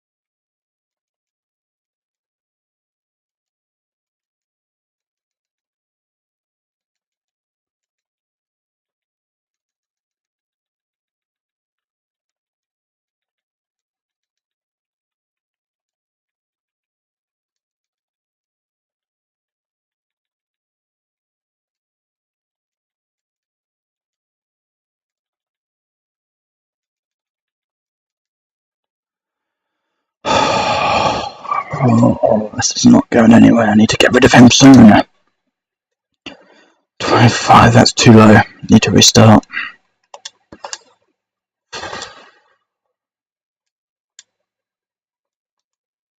Just need to get one good run on him where I can actually get in within the 30s and commence an items ban without having to lose all my health from what seems to be just pure random chance.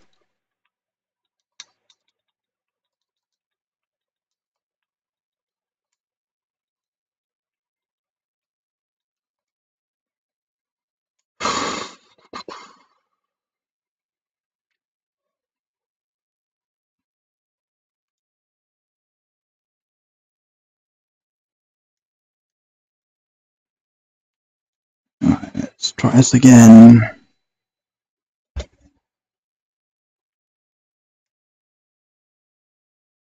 Okay, good. I've got a proper amount of devil triggers. I can actually just deal these frosts.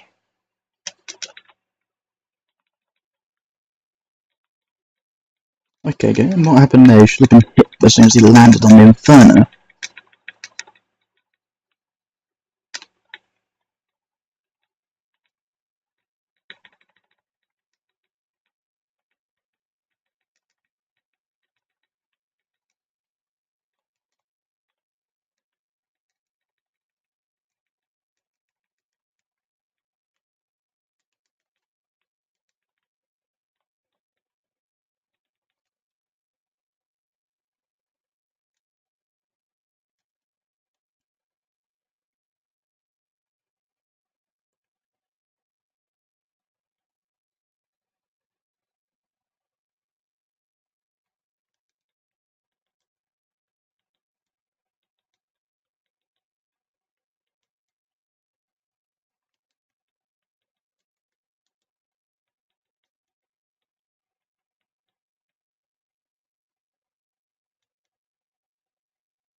How do? let's undo the dragon bit again.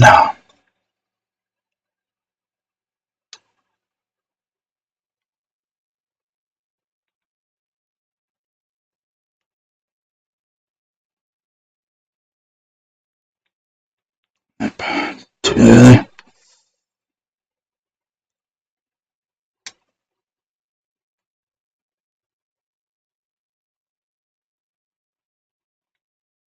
There we are.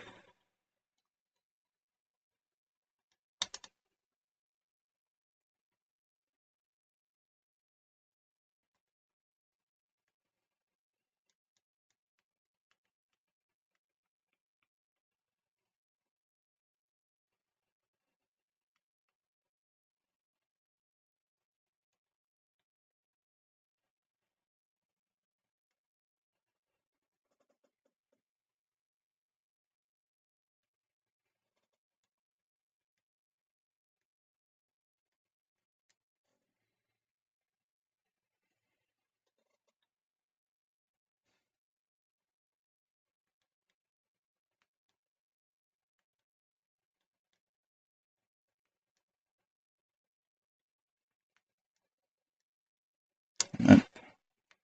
Done that. There we are. Right then, let's see if we can actually. Did I just stand on the. Oh, okay, no, I didn't stand on the light beam, it was just lucky with the platforms.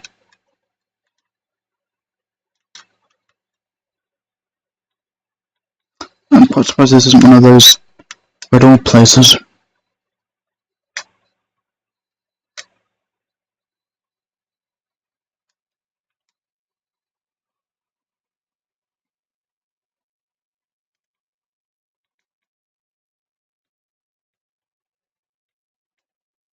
Yeah, I'm just avoiding these, avoiding and running. They're not worth the time of day. There we are.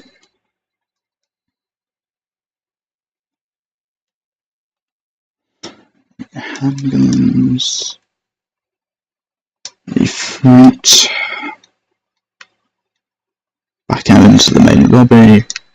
And back in, checkpointed.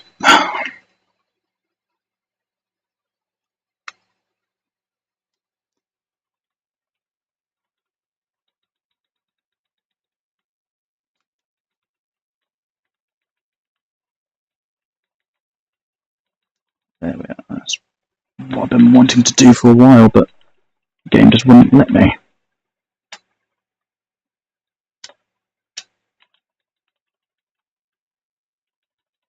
Or you can just ignore my E3 attacks there. Brilliant.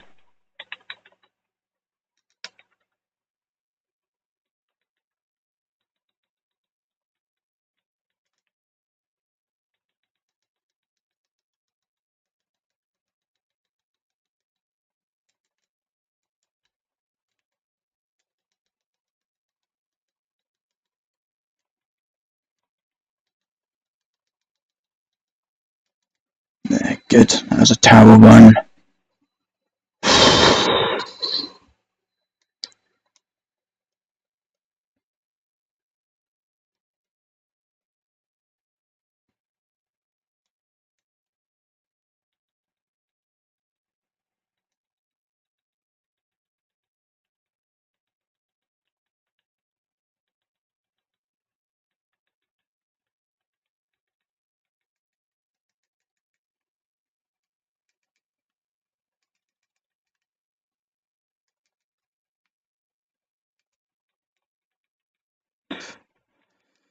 Okay, that happened.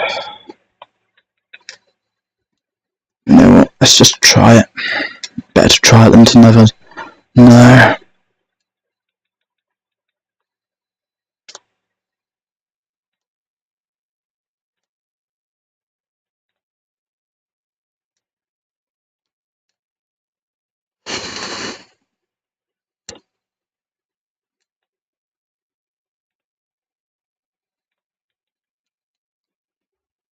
Yeah, if I put 2 untouchables and some holy waters, that should do them in.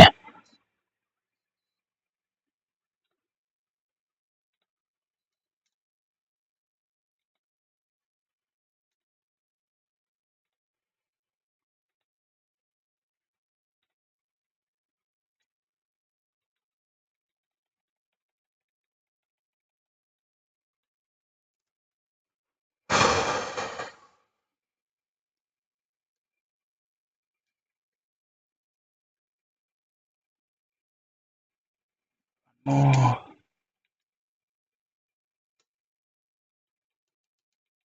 Yeah, one more. Goodbye, Virgil. Thank goodness.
And that's mission over. Interesting to note, though, that is missing a bit of a cutscene after the. Where is it? Yes, it is. There's meant to be a bit of a cutscene playing afterwards where he unites the two halves of the amulet together and creates the sword known as Sparda from Force Edge. However, that wasn't in this one for some reason. I'm assuming because this is a new game plus of sorts, so they don't have to worry about it, but might as well equip it and show it off for a minute. And yeah, this is it. It's very nice looking at the sword. It's pretty good at length because it's got the added range over the Elasto or the Force Edge. But the main problem is this one doesn't have Devil Trigger, which is quite problematic at points because of, well, Dante Must Die mode in general needing Devil Trigger to survive most encounters. And it's strange because, technically speaking, this does get a Devil Trigger at the very end of the game. But it's only during the fight with Mundus. You can't use it outside of that fight with Mundus. I'm guessing just because of how it all works in there, because I think that's meant to be in the Demon Realm, whereas this is in the Human Realm, which just doesn't have the same devil powers. But even the Bangle of Time doesn't work on it, because the Bangle of Time is something I'm not using much in this playthrough because I don't need it. And how it works is when you use it, it replaces your Devil Trigger with the Bangle. And when you've got a Devil Trigger ready to go, you use the Bangle and it freezes time. I don't believe it works on bosses though. That's one of the only exceptions to the rule. But again, it's great for regular encounters though. But again, even though it works on Elasto and Ifrit, it doesn't work on Sparda, which is a real disappointment, because I was expecting it to be able to work on that so you could have a pseudo Devil Trigger on Sparda as well, but as it stands, what you see is what you get. And worst of all, it doesn't have all of the... It has most of the Elastor techniques, such as I just showed you there, the... what's it called? Let me check it. Round Trip. But it doesn't have Air Hike, it has Stinger, but obviously it doesn't have Devil Triggers, doesn't have Vortex or Air Raid. But it has all the other stuff, like High Time, Kick Jump, Rolling. No Devil Trigger though. And it doesn't inherit any moves from Ifrit, which is quite a disappointment, because it would have been quite cool for this weapon to have been like a fusion of the two weapons together, to see, to make it truly the most powerful weapon in the game. But I mean, technically speaking, from a base level, it is one of the most strong weapons in the game. So I want to say it's roughly twice the power of Elasta or Force Edge. But, you know, just that lack of deviltry really holds the weapon back. I mean, it's not to say you can't do good with it, because I'm fairly certain if you have a look, there's bound to be someone out there that's beaten Dante must die mode without getting hit using only Spada. And I'm fairly certain there's like some advanced techniques behind using Spada that makes it better than the other weapons, but for the life of me I can't see it. Just the lack of deviltry really does sour the deal for me.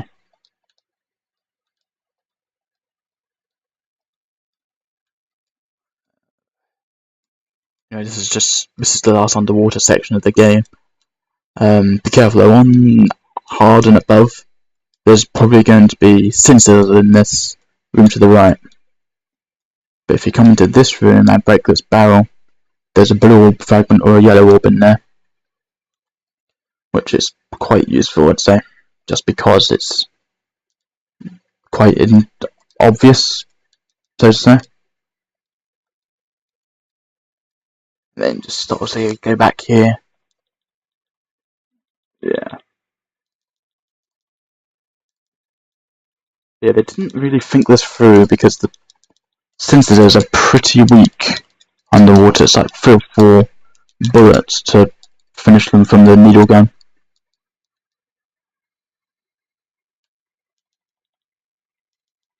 Unless they go devil trigger mode, obviously, and then they take like, I don't know, 20. Never will. But again, it's not that much. On normal difficulty, this would be filled with blades, just like usual, really. But this time around, it isn't. It's obviously that red orb. There's no point in missing it. And this is another section with a blue orb fragment. It's on a ledge, if I can find it. Because what they intend for you to do is to grab it while you're swimming up. But if you know where to jump, you can grab it before the water section, which is quite advisable in my opinion. I think it's that ledge right there. Yeah, this one. Because if you're doing the water section, you're on a time limit. So if you grab it, you're going to have to come all the way back down and activate the water again. Whereas if you can just grab it before the water comes in, then you've got more time to just get up as high as you can.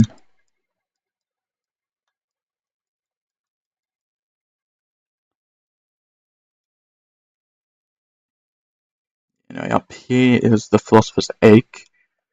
We need that for in a minute with the, I forget what it's called. I think we're using it to craft the Philosopher's Stone, but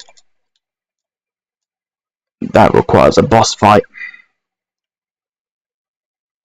I don't really feel like doing at the moment. Oh, and that's where the doorway to the bedroom would have been, but again, because of the nighttime layout, that's gone.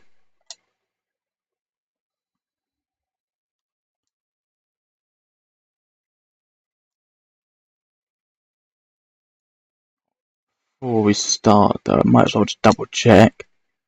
There must be something around. Does doorway function? Yes, it does. This leads back towards the gallery. Oh no, yellow orb. I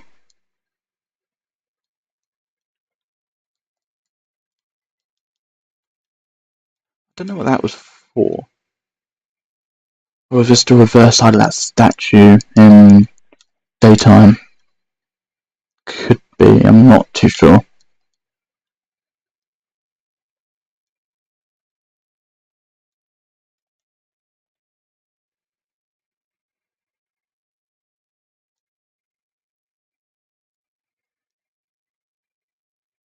Okay, so I don't have many holy water, so I'm going to have to be careful with that. because I don't really have a choice now. I mean, I've still got untouchables I can use, because when it comes to Moondust himself, I'm only going to need one untouchable, if any. So that's fine. I can use Holy Waters however I see fit, because I can buy them easily.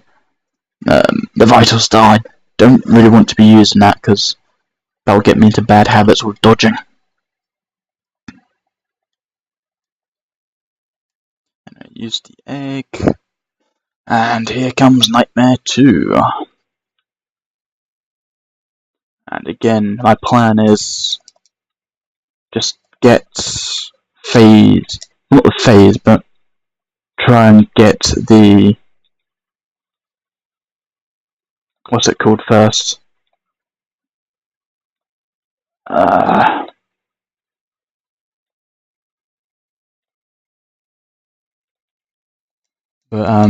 Again, I'm trying to wait a bit on this Nightmare segment and instead focus on everything else in this fight, so that once the fight gets a bit too intense, so to say, I have instead got a backup plan waiting with the suction sequence. Well, not suction sequence, but you know what I mean, the nightmare about a certain boss coming back.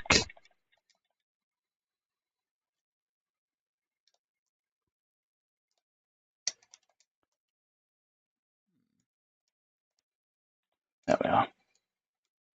Because this is the second fight, so he starts getting a bit nastier.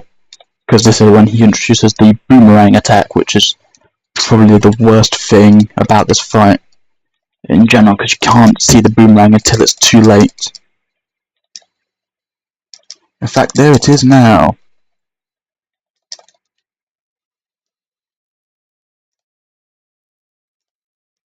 Yeah, that's the problem. It's just, it comes from far too away, and you just can't notice it until it's there. So what I'm wanting to do is pretty much just... Oh, give me a sec, I'm just getting a drink.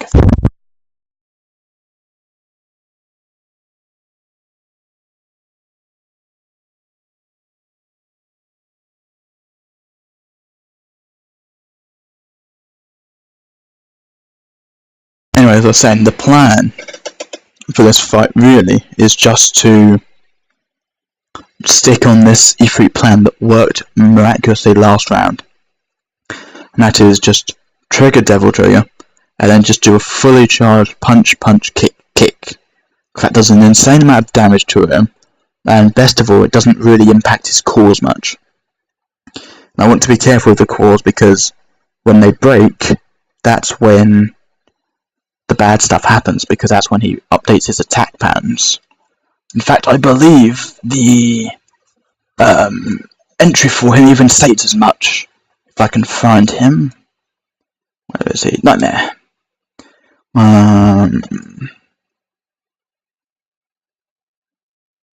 Transported into an evil dimension. Yeah, that says meant. They even say it's a reflection of Dante's trauma. But again, it's easier just to call it a nightmare sequence. But where is it?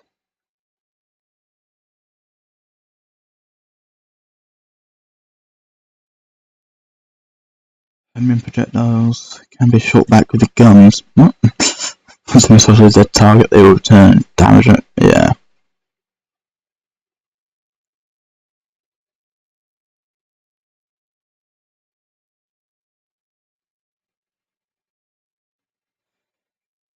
Yeah, the second to last entry on his diary for Bistio, it was saying that each time a core is destroyed, its self-defense mechanism activates and its attack formation changes. And if I remember correctly, what that means is when you start breaking the core, that is when he starts introducing the boomerang, the ice beam, and his most punishing attacks, really.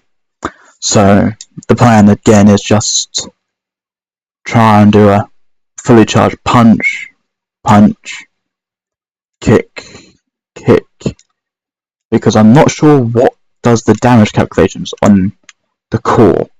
I have a feeling like it's based off the amount of hits you do to it, which is why, the devil triggered version of Kick 13 where it does like 20 kicks, and, Inferno where it just spews of fire over it. I'm tempted to say that they do a lot of core damage, so to say, because they are so multi-hit. Same with Elasters, 1,000 stabs. Whereas when you're doing singular powerful attacks, that does seem to override the core damage system quite easily. But again, that's just speculation on my part. I'm not too sure on what makes this guy tick, because I don't like these fights at all.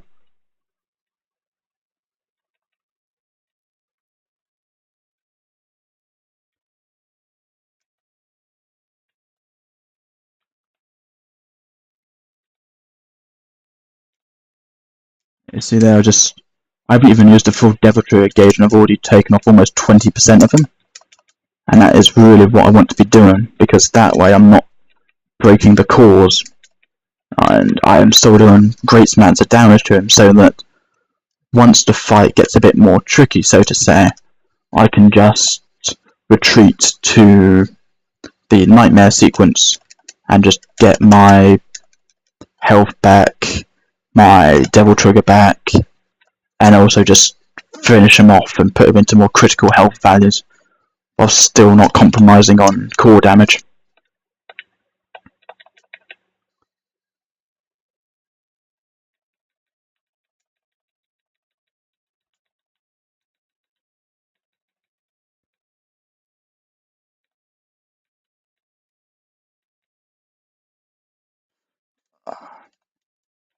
Especially when he has moves like the spike attack, those are very deadly.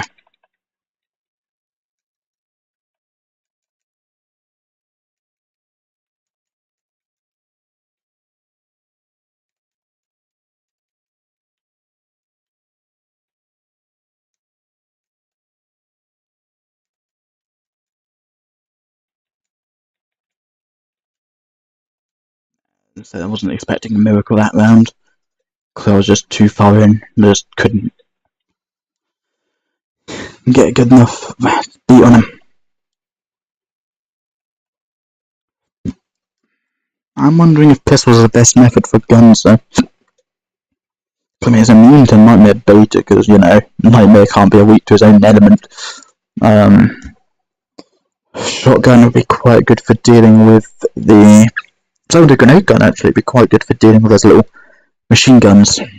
But again, that's a massive if, because I don't like this fight. I don't try and experiment too much on it. I just want to get in, do what I need to do to beat him, and just get out, so to say.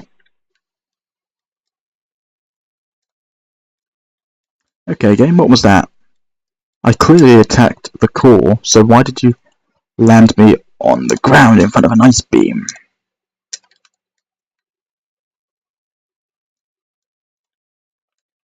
There we are.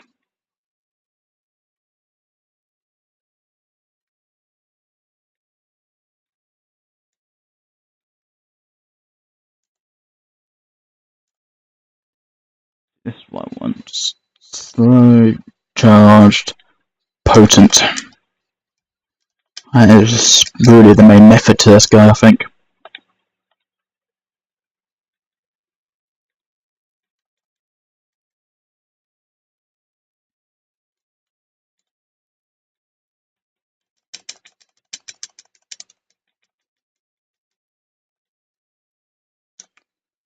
Although I am wondering if reflecting these shots is a good idea, because it seems quite a bad idea for me.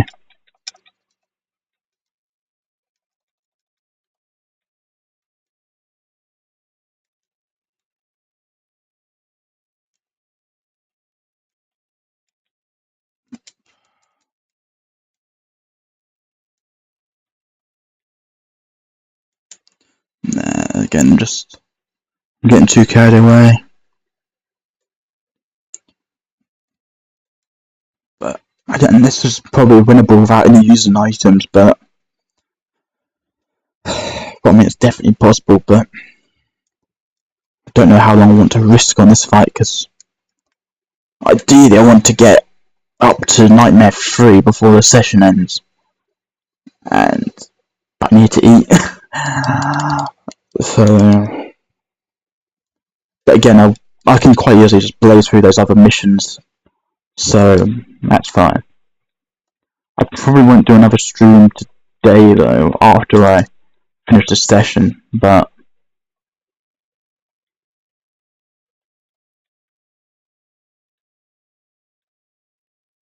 you know, this has been a good enough day of progress, I'd say, because I've done one of the hardest fights in the game now. It's just a matter of time now. I've just got, in terms of challenges after this fight, all I have left is Nightmare 3 and Mundus, because regular enemies aren't that big of a challenge.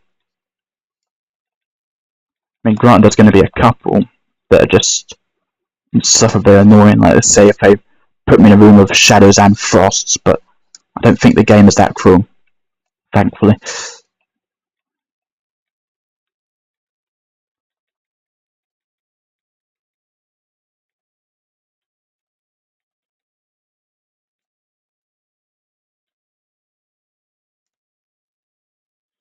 Charge, charge, charge. Nope, couldn't get that last hit in. That's not too bad.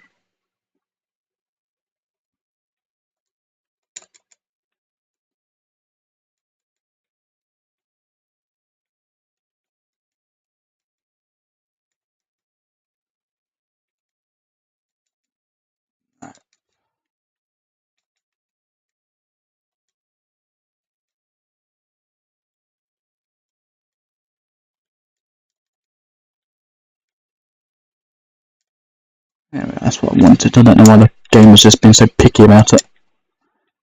No, they're not drawing me just yet, game. I need to get another couple bits of points in.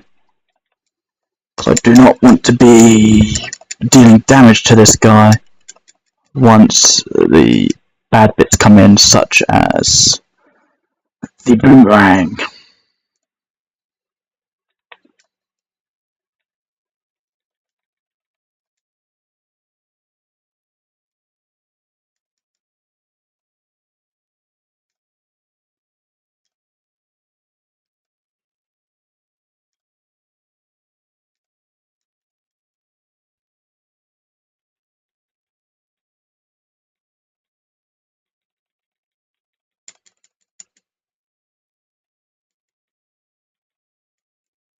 Oh, I'm going to have to spend a vital star.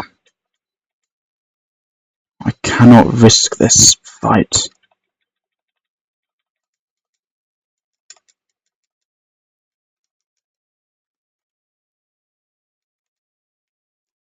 Good.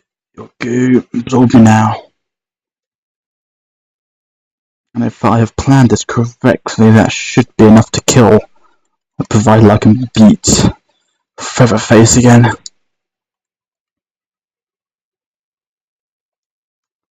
Get our last ready. There we are. Almost full health again, that's what I wanted to see.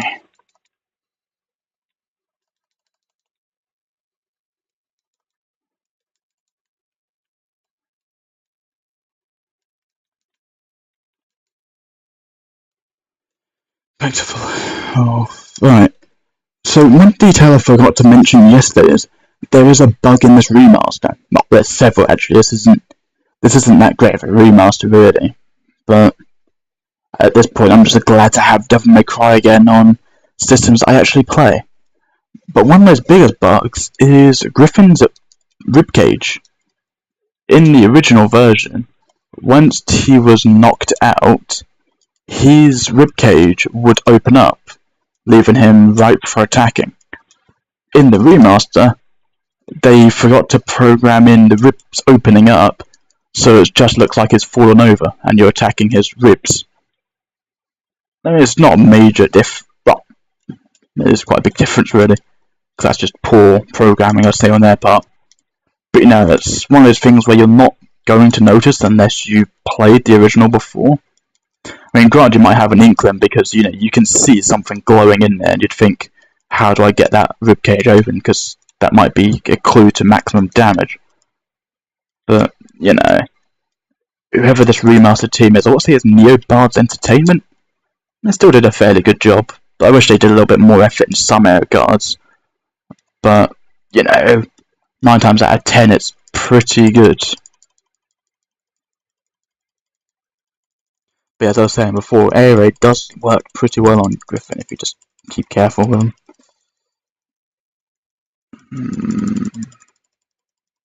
Nah, I'm not going to get him in this air raid, but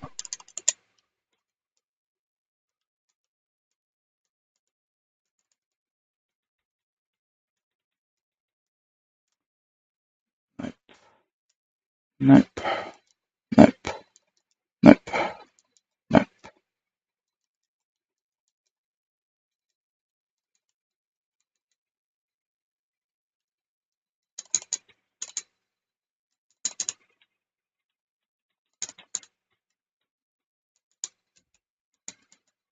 There we are, that's what I wanted to do. Oh, no, he didn't drop a proper healing item. This might get a bit dodgy. Right, back to handgun. With a little bit of luck though, he should be just about dead. Yeah, that was my plan. It's paid off. Now I just need to not blow it.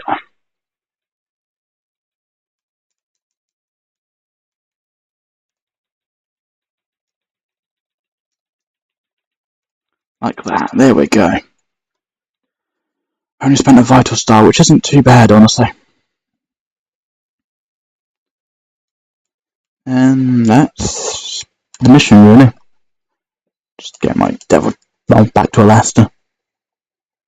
Yeah, so I've got the elixir here, but I need to grab the actual key to the underworld in a mirror dimension. In other words, that mirror from the bedroom that Neil and Angelo attacked us from. Kind of cool how it all ties together like that, really.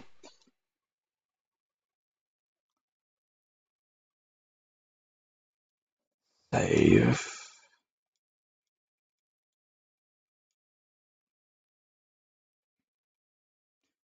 Corrupted world.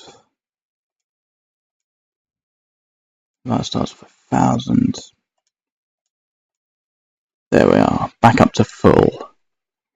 Still got 25k left, so that's about right actually.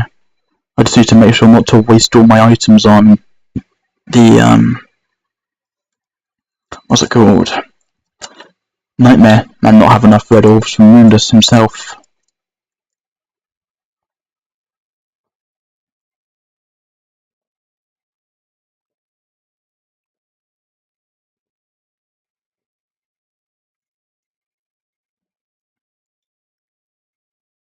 So this will be the last mission for the session. Because mission 20 is Showdown with Nightmare. 21 is getting properly into the underworld to reach Mundus. 22 is the fight with Mundus, and then 23 is the grand escape. So there's not much left in this game.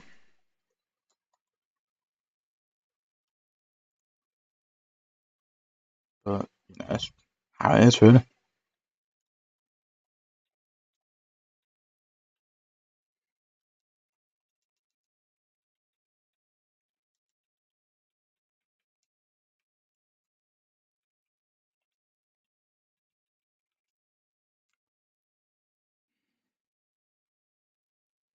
Actually, you know what? Whilst it will mean I'll lose my Devil Trigger for now, I might as well use the Spider for a little bit. Because, I mean, I'm not really going to be using it for the rest of the time.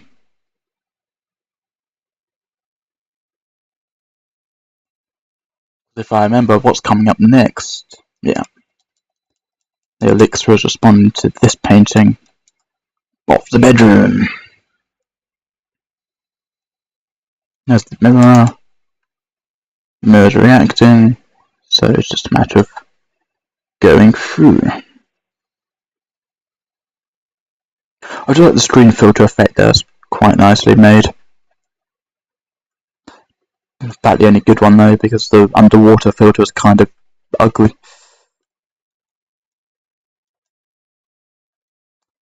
Here's the Philosopher's Stone. And this is where you're meant to be first introduced to the nobodies, but again, they didn't think far ahead, and because of remixed only placements, the intro cutscenes really are pointless.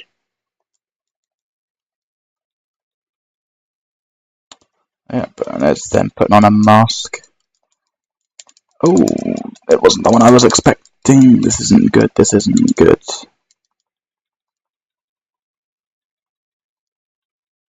Oh.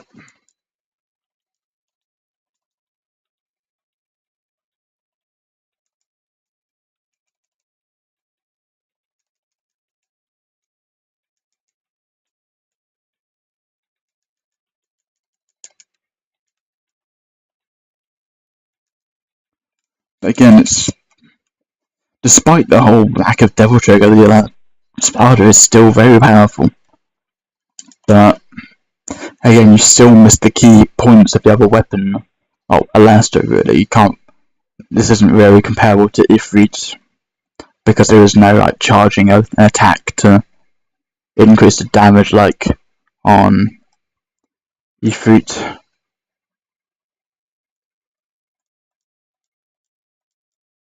Interestingly enough, there is a. Well, I mean, it's not unique because Alastor will also have it. There is a different melee combo for Dante when he's using the thrown sword compared to Ifrit's normal combo.